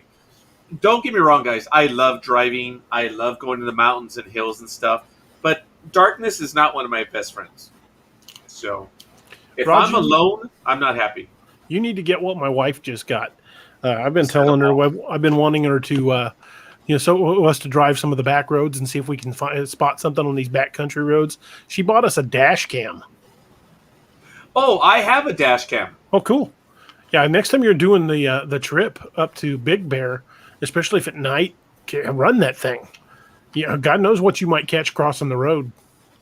Well, I mentioned to you, gentlemen, that I was doing Uber and Lyft over in the Walnut area, which is about 10 minutes away, maybe 15, depending on the time of day. And this was about 2 or 3 in the morning. And I was leaving the suburban area, and I was heading out to where like the farm houses are. This is in Southern California, in LA, okay? But we have ranch houses up in the hills. And this is in Diamond Bar, Walnut. Anyway, I'm driving out there, and on this, there's the mansions, these ranch houses are around me, and I'm driving into a bit of a gully, and as I'm coming up, I see two, which I don't know if they were coyotes. I don't think they were. I don't know if they were wolves. But these things were white, and they were in the middle of the... What was that? Yeah, the mosquito thing. Oh, okay. No. No? Oh, is that your stun gun? Oh, yeah. I'm killing the bugs. Oh, okay. Well, that's what I thought. Yes. So these things, which were the size of mastiffs, they were in the middle of the road, 2 of them, and it's just a 2-lane road with a bit of a dirt embankment. Then you have the fences, like the wooden fences on the properties. And I stopped. I put my window down. These were beautiful animals, and they weren't dogs, but they were. They would have come up to my window on my Nissan Versa. Their head was that high off the ground. That's a big dog. Well, it wasn't a dog. And like I say, they were beautiful animals, and they were on the other side of the road. And I stopped, and I was like, wow. And I couldn't use my phone because I'm doing Uber and Lyft, so I couldn't go to camera. And I'm admiring these things, and then I guess the alpha said, screw it, he's stupid. Let's go for it. And he started coming towards me, and I'm like, oh no! I took off. I took off. Did their heads look like a Mastiff dog, or They look. I get really. They were more than likely wolves. Mhm. I'd never seen them before. They were big. They were black colored? No, they were white. They were white. Probably Yeah. some type of wolf. And I say akin to the size of a mastiff. Oh, okay. Yeah. That to give you an idea how big. Yeah, these wolves things get were. pretty big. Yeah. And they were frightening. But that's the closest I've ever seen something like that. And then I went down probably about a mile down the road, and I pick up my fare, and I'm coming back. I'm like, dude, I just saw these huge animals. He said, oh yeah, we get a lot of these animals around here. Well, what is it? Well, what'd you see? I'm like, oh, okay, forget it. We're not gonna play this game. I don't know. They look like coyotes, wolves. Well, I don't know. So I drove back over the hill into that gully where they should have been, and they were already gone. So, but I was enthralled as to how big these things were. But this wasn't a Bigfoot or anything. Yeah.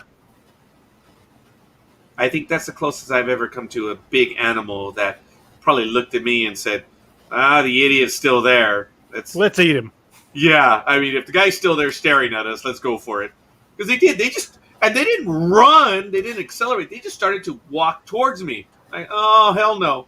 My window was down. It was cold. It was a night. It was about 2:33 in the morning on a Sunday morning. So. Well, DA, Yeah. you had a story similar.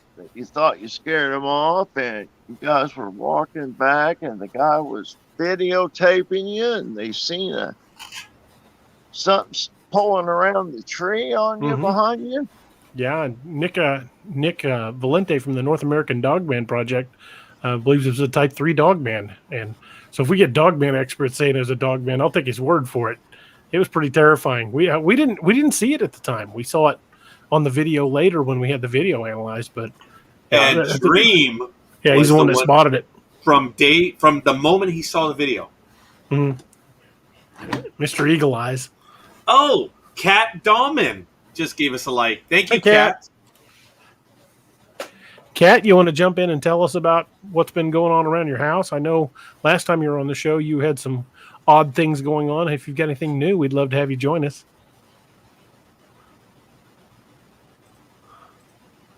Yeah, we're up to 13 likes, folks. We do appreciate that. We're actually an hour 53 in. It is 10:53 p.m. here on June 20th. Happy Father's Day to everyone in North America and in the world that accepts today as Father's Day.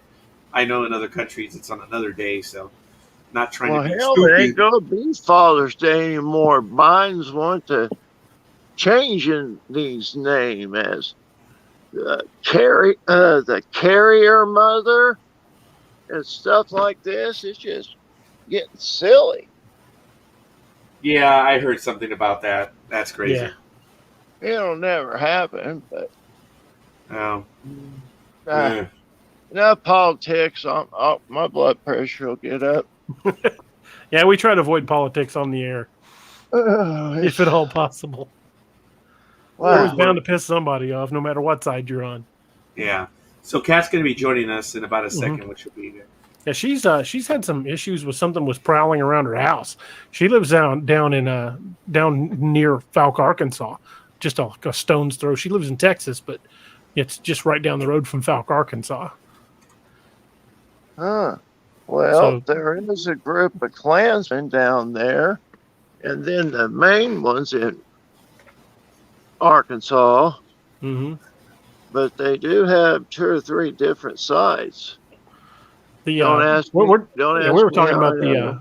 the Legend of Boggy Creek, the swamp Bigfoot from Falk, Arkansas. or is it Folk, Falk? I don't know how they pronounce it. I don't know what the correct way is.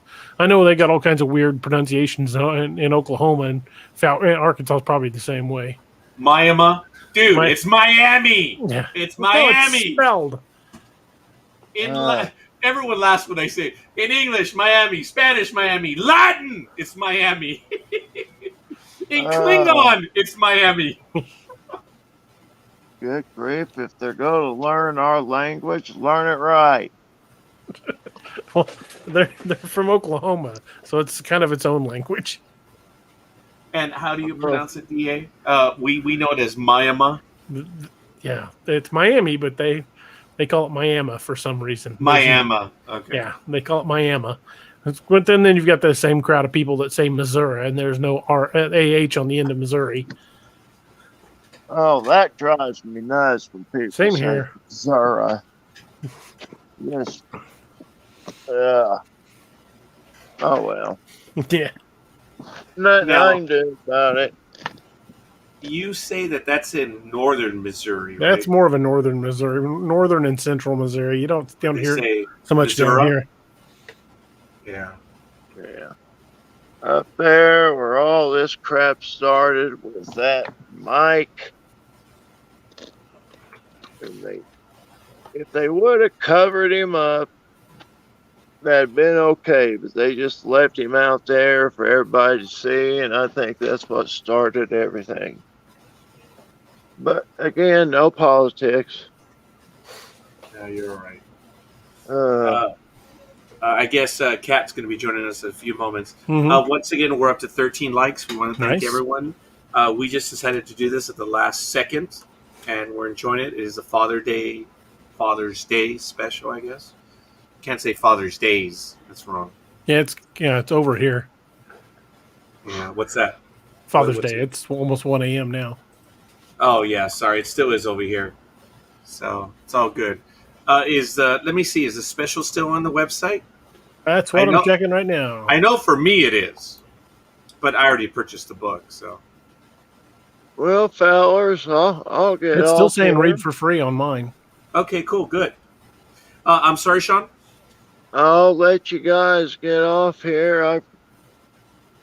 My pit bull's looking at me, and I don't like the way he's looking at me, so he needs to go outside. And, Fair enough. Well, thank you for coming in. Thank you for telling your story. And Really? I'm glad you worked through the issues on your phone. Thank you, Sean. Thank you for sharing. And you obviously are more than welcome at any time to join us. well, I will, because I don't care who has my name. If they want me, well, they can find me. I don't give a shit. They just... I probably won't know him, but it'll still probably end up very bad for him. There you go, folks. Well, hope your shoulder gets to feeling better. Yeah, Sean, I hope so too, man. That's bad. Yeah, it sucks because I have to take off work, a leave of absence without getting paid. And, Yeah, that sucks. yeah, well, it is what it is. Well, good The luck to you, houses are going for $296 a square foot. If I have to, I'll just start selling parts of my house. It's worth more in lumber now. It's I work at Home Depot and it's at 300%. And if you're building the house, you have to automatically come up with 36 extra thousand for lumber. Wow, that's insane. Yeah, it is, but I think some stuff's getting ready to change. So I would imagine everything does. yeah, I know this because every time my mouth moves, I'm right. So do not say that to your wife. Trust me, it hurts. But gentlemen, it was a pleasure. Thank you, sir, for coming on. Pleasure was ours, Sean. Thank you. Hope you get well soon. You want me on again? I'll be happy to. All Hell right. yeah. You're welcome back anytime. Yes. All right. Appreciate you guys. Thank you, And Sean. you have a good evening. You too, sir. You Be too. safe. All right. Peace, man. All right. Bye. How the hell did I get off here? Just close out of the browser. Just close it, and that's all you have to do. Yeah, I think I'm a school teacher and I can't figure out. I don't teach kids anymore. I go to jail. But where the hell's it at? There we go. Have a good night. I still can hear you. How is Oh. that possible? And we see. Okay, there it is. It's done. It's gone. The Cannibal Queen is there. She's muted though for the moment. Actually, I'm going to go ahead and remove him. And yeah, he's gone now. Okay. Oh, did we lose Cannibal Queen? It says device not connected on the bottom of the screen. I think she's having some connect dial issues. Kat, you pop back in or relog in.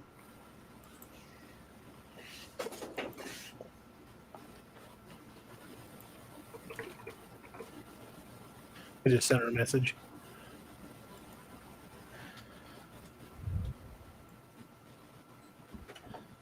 And we lost Roger. Now it's just us two. Which one will be left? It's like musical chairs.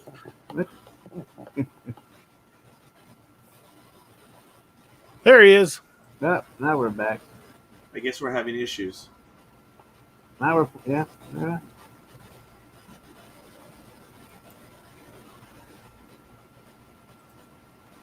There you go. We were wondering who was going to be next after you left. Who's going to be left standing, me or DA? So If it would have kicked the DA, I wonder if the program would have ended automatically. Might have. Yeah, we'll see. Oh, it says can't. She's having trouble down there.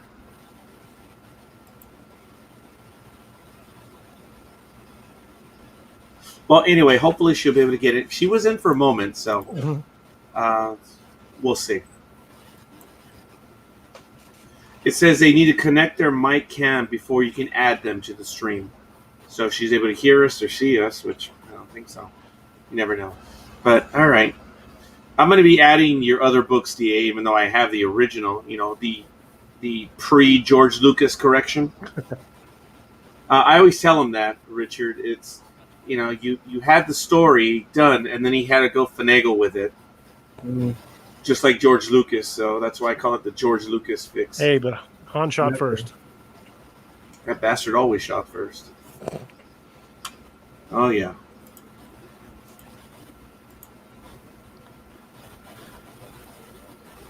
Woo! There's that moment of silence. It's happening every hour now. Yeah. I'm the one that's tired. I'm the one that's laboring right now, so I do apologize. I'm going to be here. I don't know for how much longer. I am starting to labor quite a bit. But you guys can obviously continue. And once Kat is able to join us, the tenor of the conversation will change. But we are well into the third hour here on, is it Sunday Night with the Fellas? So we may have to change that title now that Kat is joining us, or trying to. So we'll see. Oh, what? See the crawl at the bottom of the screen? Sunday Nightmare Hunter with the Fellas. Yep. That was very good. Yeah, because we were messing around because we were doing so many different episodes there. I think we did 4 episodes in a week one time. Mm-hmm. Sometime in May, I think it was. Yeah. that's a lot. Yeah. Well, I remember the time that we did in 2009 in early May, in preparation for the Star Trek movie, we did 8 days of Star Trek. Oh my God, that was unreal. Unreal. I was tired. We were doing 2 to 3 hours a night. And we had lots of guests. We were celebrating Star Trek right before the premiere. It was awesome. 8 days of Star Trek. Oh my God. Which movie? Salute! The 2009 movie in May. So we No, hadn't even yeah. been on air for a year. The J.J. Abrams Yeah, 2009 that's what I was movie. gonna say. Abrams. Yeah, Yeah. So, the so-called reboot. right. Exactly. Yeah, the reboot. Well, folks, for everyone in the chat room, let us know. Let's do a roll call. If you guys don't mind, who's in the chat room? We do appreciate it. Let us know who you are and where you hail from.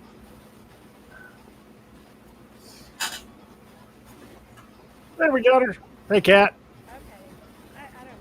You're really, really quiet. We can barely hear you. Okay.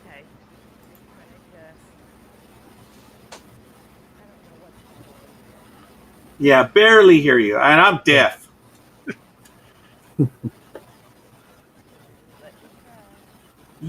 Yes, you try. Oh, wait. There is no try. There's only do. I know. Sorry, I'm not wearing a Yoda t-shirt or anything. I got to tell you, until Kat's able to figure it out. I understand that Mr. Roper does want to do that movie, that movie program again. Mm-hmm. Yeah. I guess we just have to determine which movies we're going to watch, and I guess it'll be on a Friday. Yeah. That'd be cool. Let me see. This is your brother from Anaheim, California. Oh, yes. Roll call. Yes. Thank you, Luis. I did a roll call. He's like, your brother from Anaheim, California. I'm like, and that means what? I'm like, oh, yeah, roll call. Oh, yeah. Sorry, a little tired there. So, folks, if you don't mind, let us know. Thank you.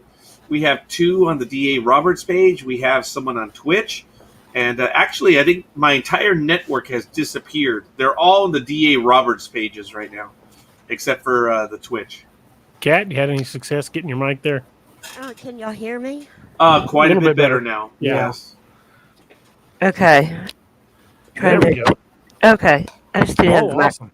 I didn't have the microphone up to my mouth. I think that was it. I'm an idiot. Well, once again, Kat, that makes you overqualified for this program. You know, Sean did get a kick out of that when I told him. Yes, he did. So, sorry, dude. I'm a little, whatever you said. I'm like, yeah, you're overqualified. Let's see. Here we go. Actually, we're getting, oh no, sorry. That was from a while my back. brother. Yeah, it was. I'm sorry. Oops. No worries. I don't know where I'm at. So what's going on, Kat?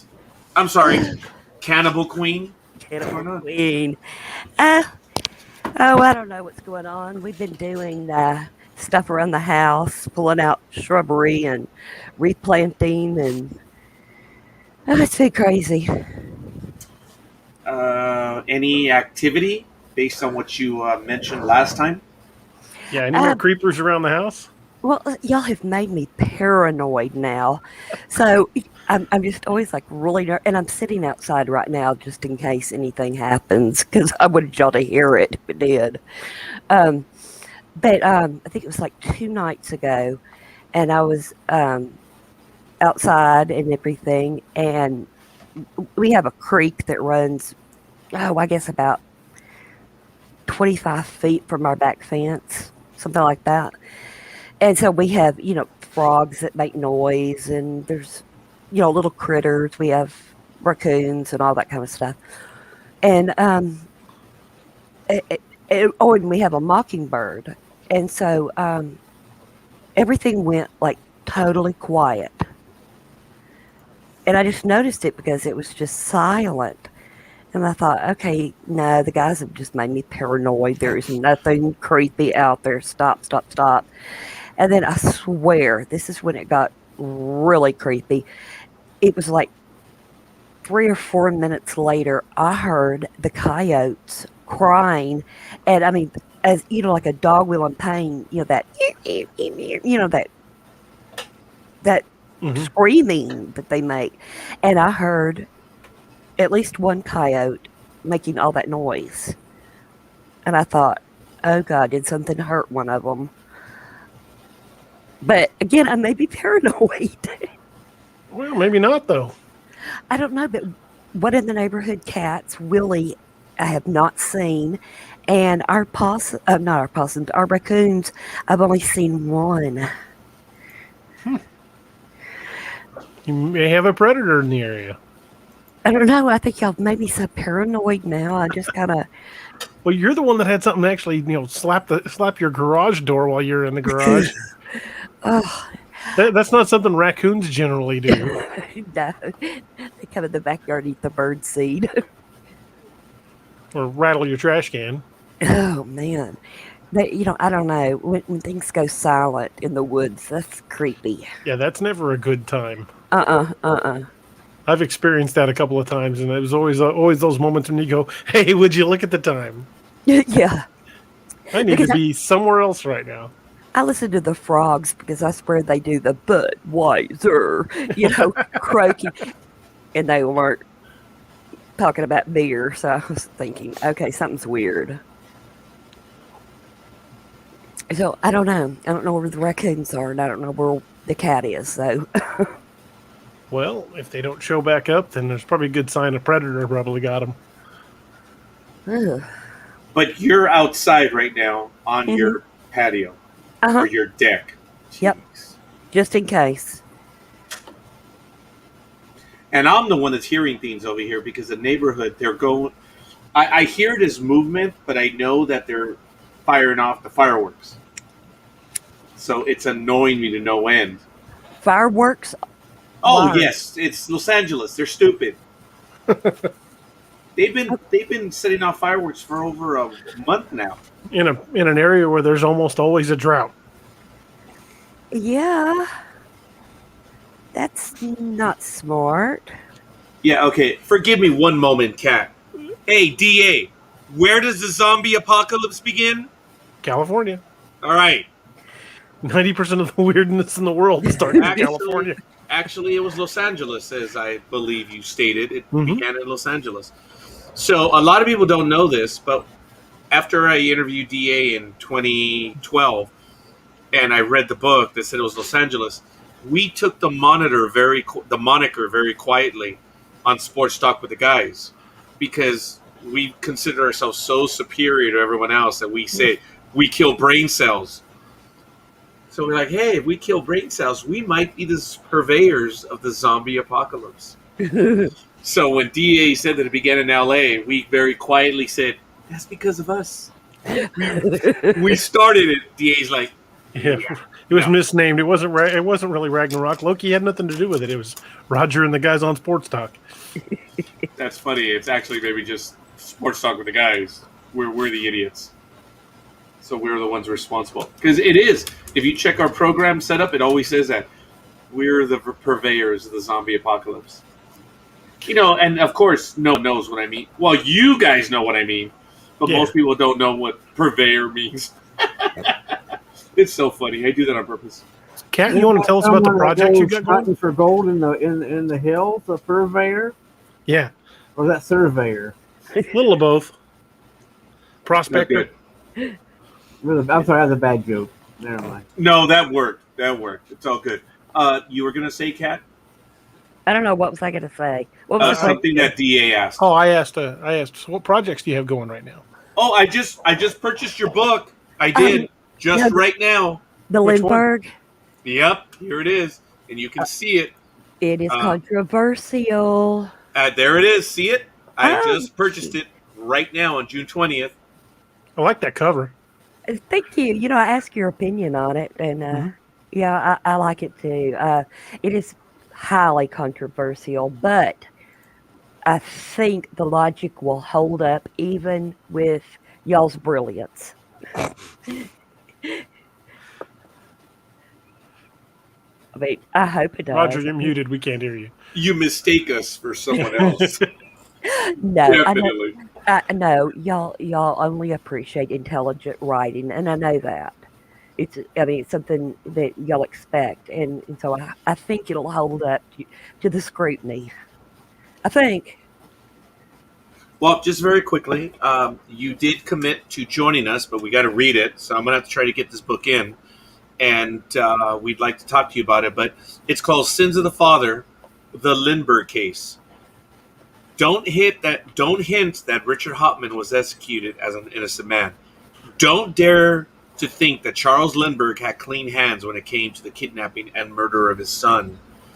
It's unpopular and maybe dangerous to say aloud, but there was no kidnapping at the Lindbergh estate in 1932.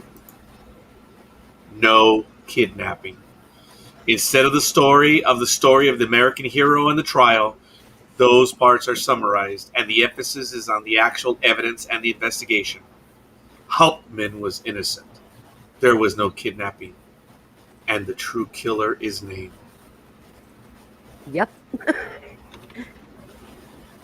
I stand by it. I stand by that. I do too. I just posted the link to the book in the chat. Oh, thanks. So if y'all would like to check out the book that we're talking about, I think you're going to enjoy it. I was I think I was fortunate enough to be the book. Yeah, I was fortunate enough to be involved in the original podcast that led to this book, Mm-hmm.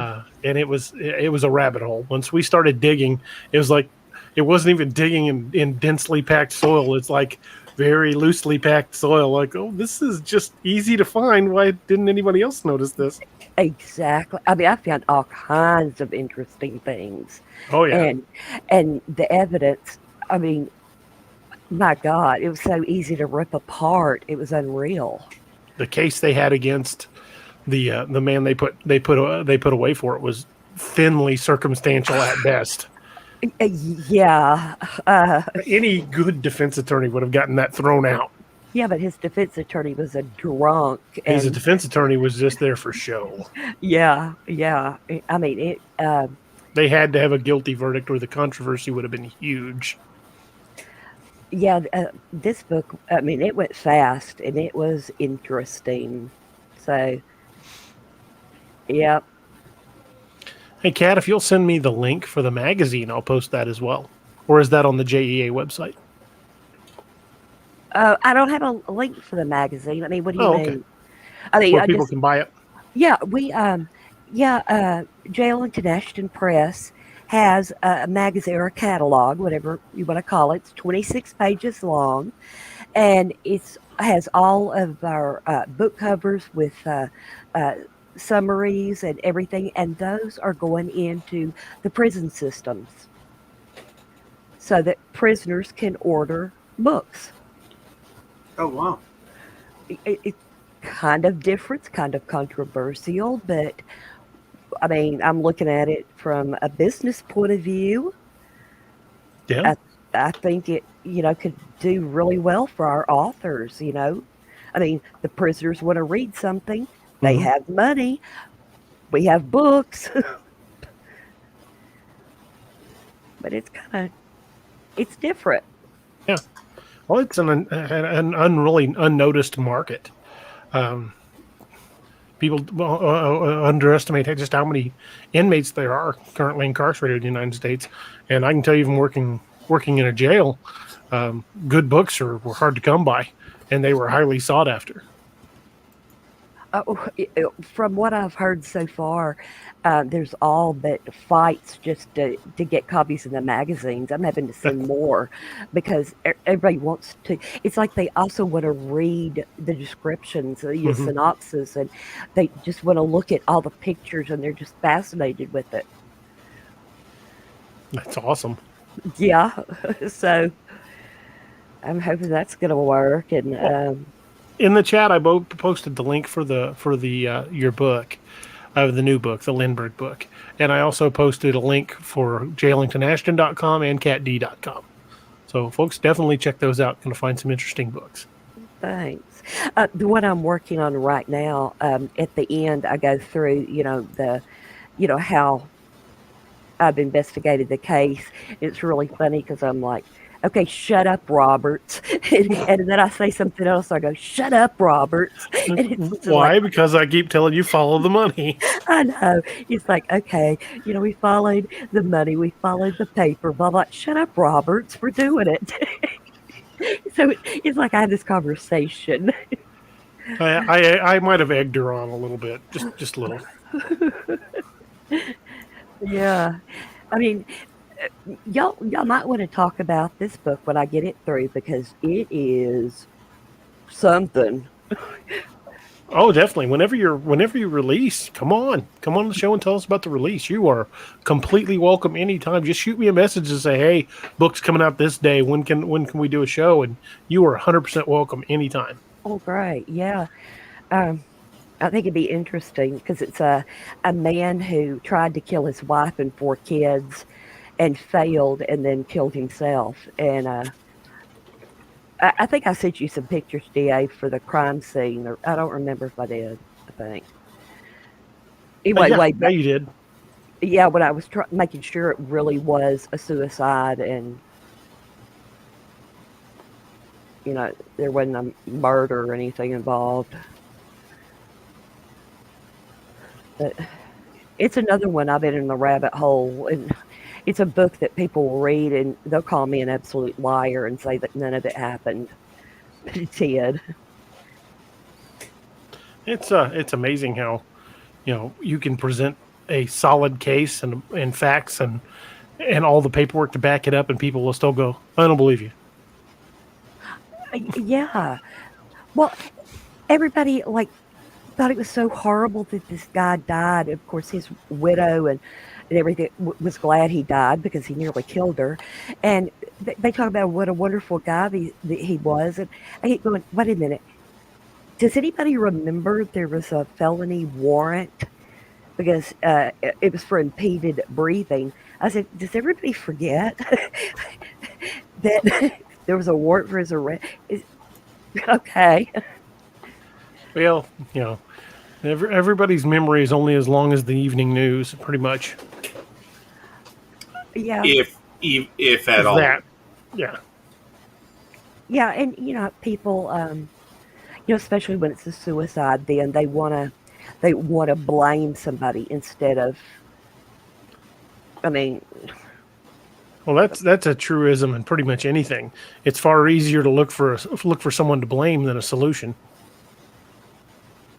oh yeah, definitely. And I don't know. This is a real doozy, and it's about done my head in.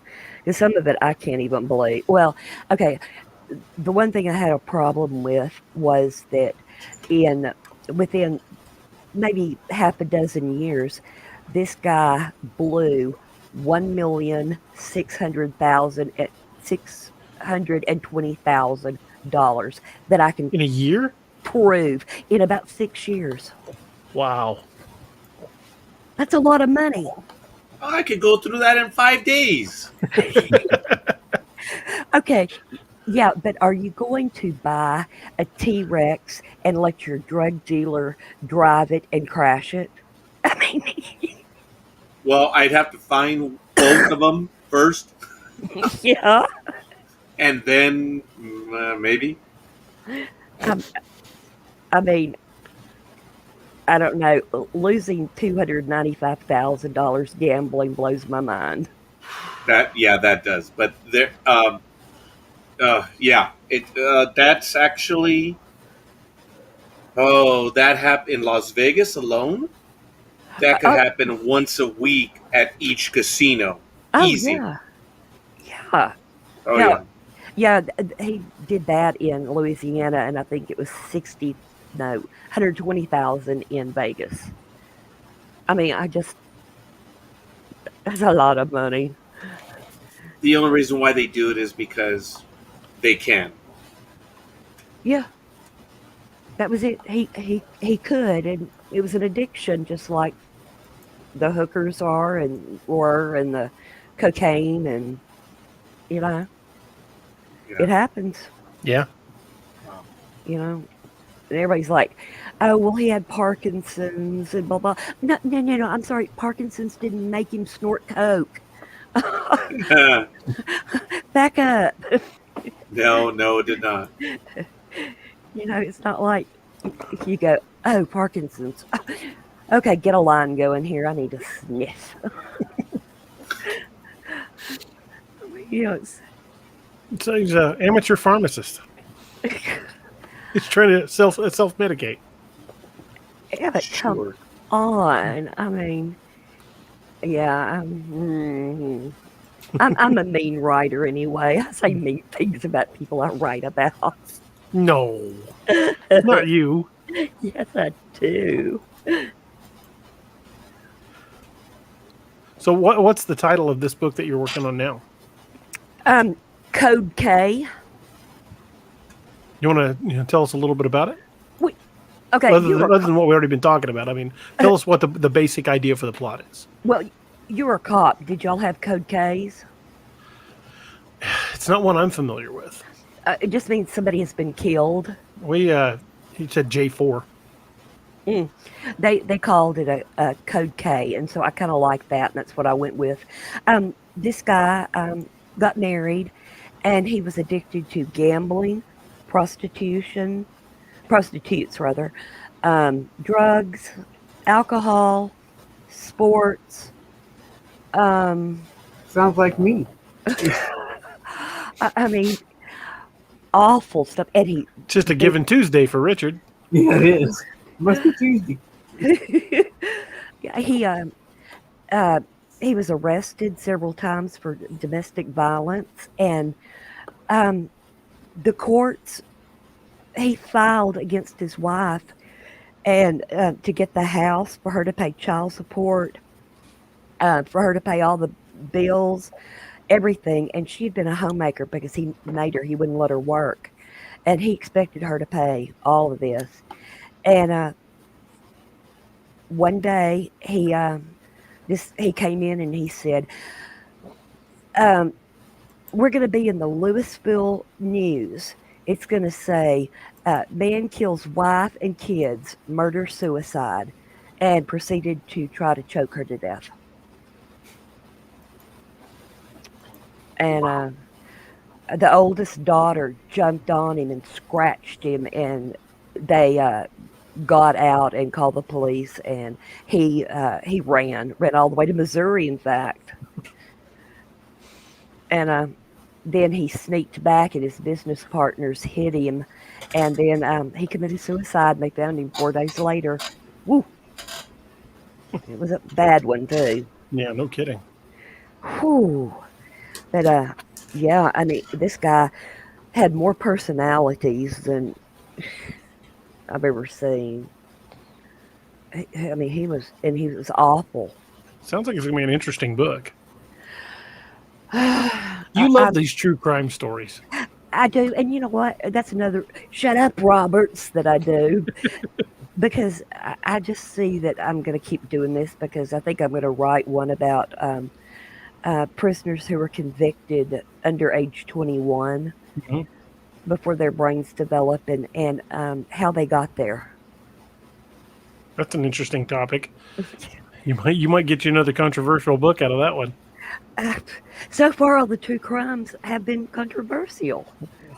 Well, you seem to thrive on it. Yeah, the whole thing about kids in the United States under 18 that are being charged with murder, I believe it's the only country in the world that does it. That's crazy. All right, what was that? That noise? Yeah. I think that was cat exhaling. Okay, sorry. It was a sigh. It was like, I know. I was thinking, yeah, that's it. Yeah, and okay, if we're going to leave them in there 20 years, okay, whatever. But at least give them a chance for parole if they have done well. I was watching a documentary, numerous documentaries, where they're not even 16 and they're being put away for 89 years.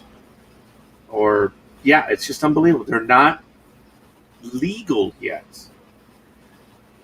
And it's just unbelievable. Yeah, their brains haven't developed yet, and they don't know how to. They haven't learned about impulse control, and at that age, do they really understand the court proceedings? Do they really understand what their lawyers telling them? I don't know. Yeah, it's hard to say.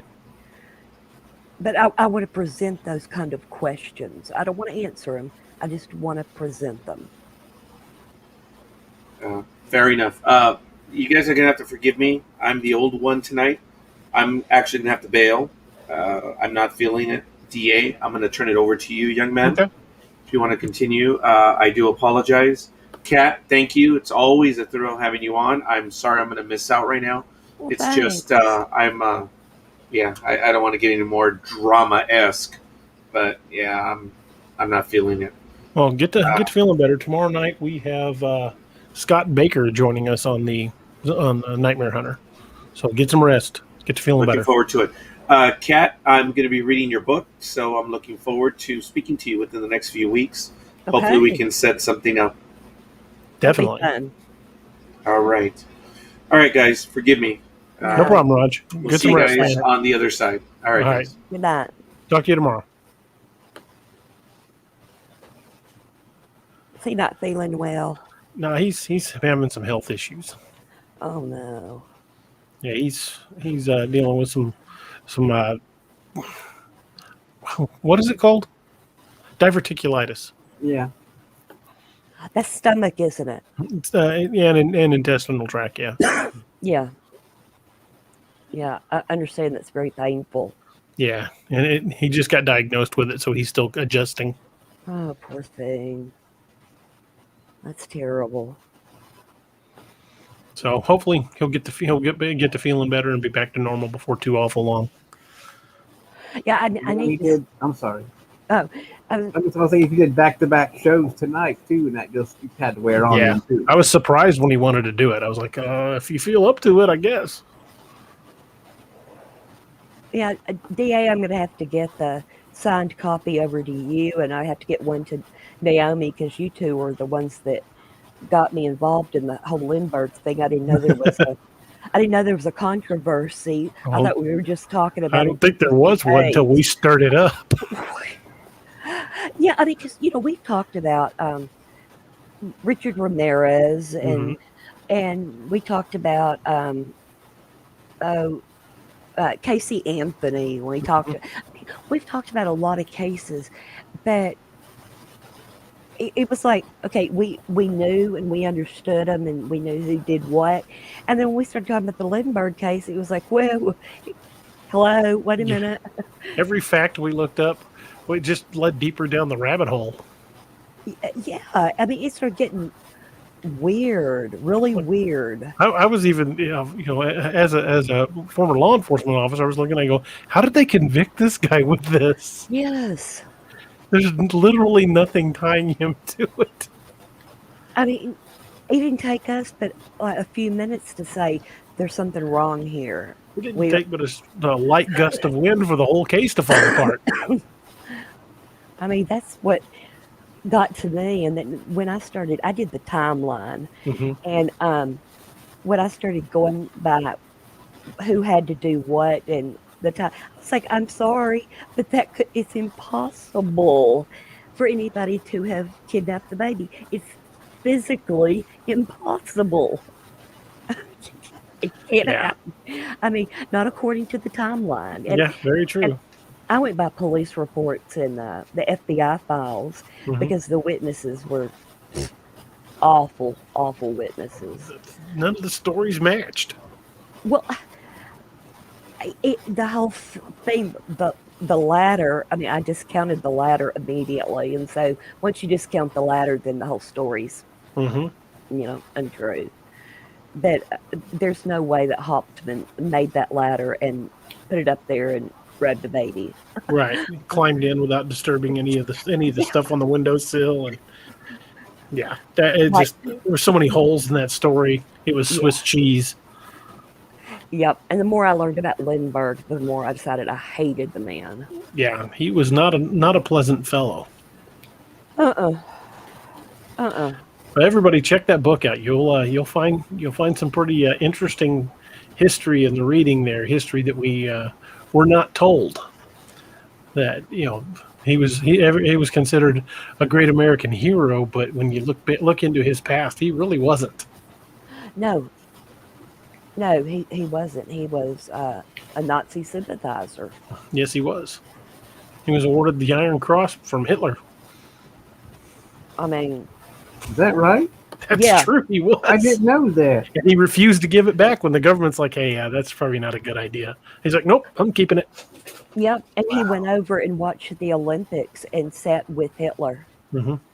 Are you Yeah, he had kidding? he had a No, lot of I absolutely. I mean, he had a I lot of swear, Nazi ties. all of this is in the book. Yeah, he was into eugenics, and I mean, he was all about we just need to get rid of the undesirables. Oh, he Yes, was he was. He awful. was crazy, I didn't mean to interrupt. It just shocked me because I did not know that information. and it was Nobody, all right there. We found it with very little effort. yeah, people. It's not something out there that people, are told or that they hear. It wasn't And taught in school, that's for sure. no, No, and the more I dug, the more I found on this man.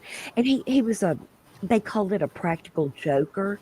But I'm sorry, when you trick somebody into drinking turpentine, when you change the controls on an airplane so that they do the opposite of what they're supposed to do, uh, that isn't a practical joke to me. No, that's sabotage to me, especially up in an aircraft. That's not the place you want to be playing jokes. No, and he was doing this right after his son vanished, Hmm. supposedly. And they're playing practical jokes on the people who were trying to investigate. He was a world class a hole, that's for sure. what would Ah, turpentine be considered bullying too? If you made the guy do it, Hmm. yeah, ah, I that's mean, I thought like attempted murder. I mean, Yeah. Well, I don't know if it'll kill you. It'll definitely make you sick. Depends on how much you drink, I guess. But I wouldn't say you'd get more than a mouthful if you'd realize you're drinking the wrong stuff. yeah, but man, I mean, that's sadistic.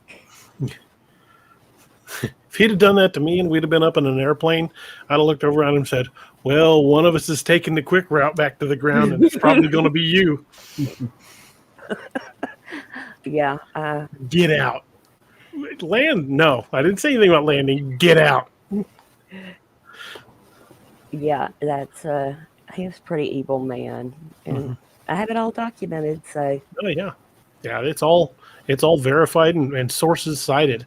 So definitely read that book. It'll blow your mind. Because I know when we first started digging into it, every time we would find something, I'd go, "No, surely that didn't come to light. Why didn't that come to light in the trial?" yeah, I know. I mean, we just kept finding these crazy things. It was like, And it would, what? if any of the big revelations had come to light during the trial would have been thrown out. It would had to have been Well, because it would. all you need for a not guilty verdict is reasonable doubt, and any one of those would have cast reasonable doubt. Oh yeah, and the judge was so biased. He would, The whole okay, thing so was bought and paid for. oh yeah, yeah, every bit of it. And they were all just playing games, and they just needed somebody to blame so they could end the game. Yep, down a fall And guy. and come on, nowadays you wouldn't have somebody who couldn't speak English well. You wouldn't have them there without a translator. True. I mean, They completely railroaded that poor guy. oh, I know. It's just Went to the electric chair, an innocent man, in my opinion. I fully 100% believe that he is innocent based on scientific evidence. Hmm. I mean, I was even, I got, how I get with things. I, um, I was looking at this soil that was found on the ladder, and I found reports of the soil uh, being looked at and where it might have come from. And, I thought, well, why did they put that together? I think they were doing everything in their power to make sure nobody connected those dots. That poor child. That poor child. Exactly. Just just amazes me the cruelty there is out there. Mhm. And Hauptmann had a little one too. Hmm. So there's more than one victim. Yeah, yeah. He died. a couple of years back. I wish I could have spoken to the son, Yeah. and Hauptmann's widow died too, still Mhm. fighting. To get him cleared. Yep, yep. And the Lindbergh family just yanked all the evidence. I guess it was about a year, 2 years ago. Hmm. They yanked all the evidence back and said that they wanted to keep it within the family, and they didn't want it where people could test Could it and examine it. look at it. Uh-huh. Yeah. Yeah, that's kind of an admission of guilt right there when you want to suppress all the evidence. Yeah, you think? I mean, No kidding. it's like, what? I mean, why on earth would you do that? I mean, yeah, because they know. Yeah, I would totally agree. Richard, what do you think? Sound pretty interesting? Well, I didn't know they were still going at it to this day.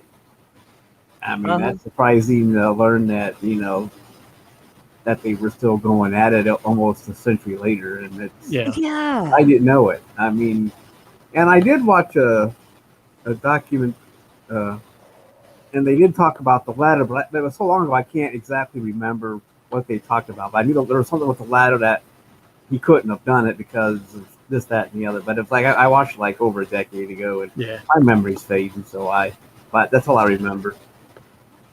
Yeah. But it does seem interesting. Like I said, I didn't know some of the stuff that you're telling me, because we're all in school where we're told that he's the hero and he flew across the Atlantic and he's the man. Yeah. And Exactly. he had a tragedy, and that's all there was to it. Yeah, the ladder was only capable of holding 120 pounds. The baby weighed 30 pounds for sure. And Hauptmann was a big guy. Yeah, and so somebody had to weigh less than 90 pounds to abuse the ladder. And that's pure science right there. And it was a pretty rickety ladder. Yeah, because Hauptmann looked at it and kind of chuckled. He said, "I'm a carpenter. I didn't build that." He takes pride in his work. No kidding. I But- mean, just crazy stuff. But I'm thinking, when it's scientific, I don't know how people twist things and say, "Oh yeah, he did climb up the ladder." It's scientifically proven Hmm. the other way. So, I don't get people. It's like people want to have their own theory and just take what they need and Yeah. use that. People don't want to be confused with facts. Come on now. Well, yeah, I mean, they just want their theory to be right. They don't care about, wherever the evidence leads. Because, I mean, when I write, I don't care where the evidence leads. Exactly. It leads where it leads. And that's the way it should have been in the court case. They should have followed the evidence, not tried to make the evidence fit what their narrative was. Yeah, exactly. The one I'm working on right now, the widow is going to be so upset because she really wanted me to prove that the guy was trying to take care of them financially, and at the end he was doing the right thing, and then he killed himself. And He wasn't. No, he wasn't doing the right thing. He was screwing her over, and he said, "You'll never see a cent," and that's what he meant. That's exactly what he. And I followed the money. I did. I followed the money. Good for you. Yep. And he made sure the money wasn't going anywhere. No kidding. Isn't that Law Enforcement 101, DA? Follow the money. Mm-hmm. Yeah, that'll lead you to it 99% of the time. That's what we followed on this one. So Mhm. it absolutely was a money trail. Just kind of sickening, to be honest. I totally agree. I mean, Well, Kat, it's getting pretty late. It's almost 2 a.m. And I got a text from my boss, the wife, who's saying, "Are you going to get off there so we can eat something?" So oh my gosh, that's funny.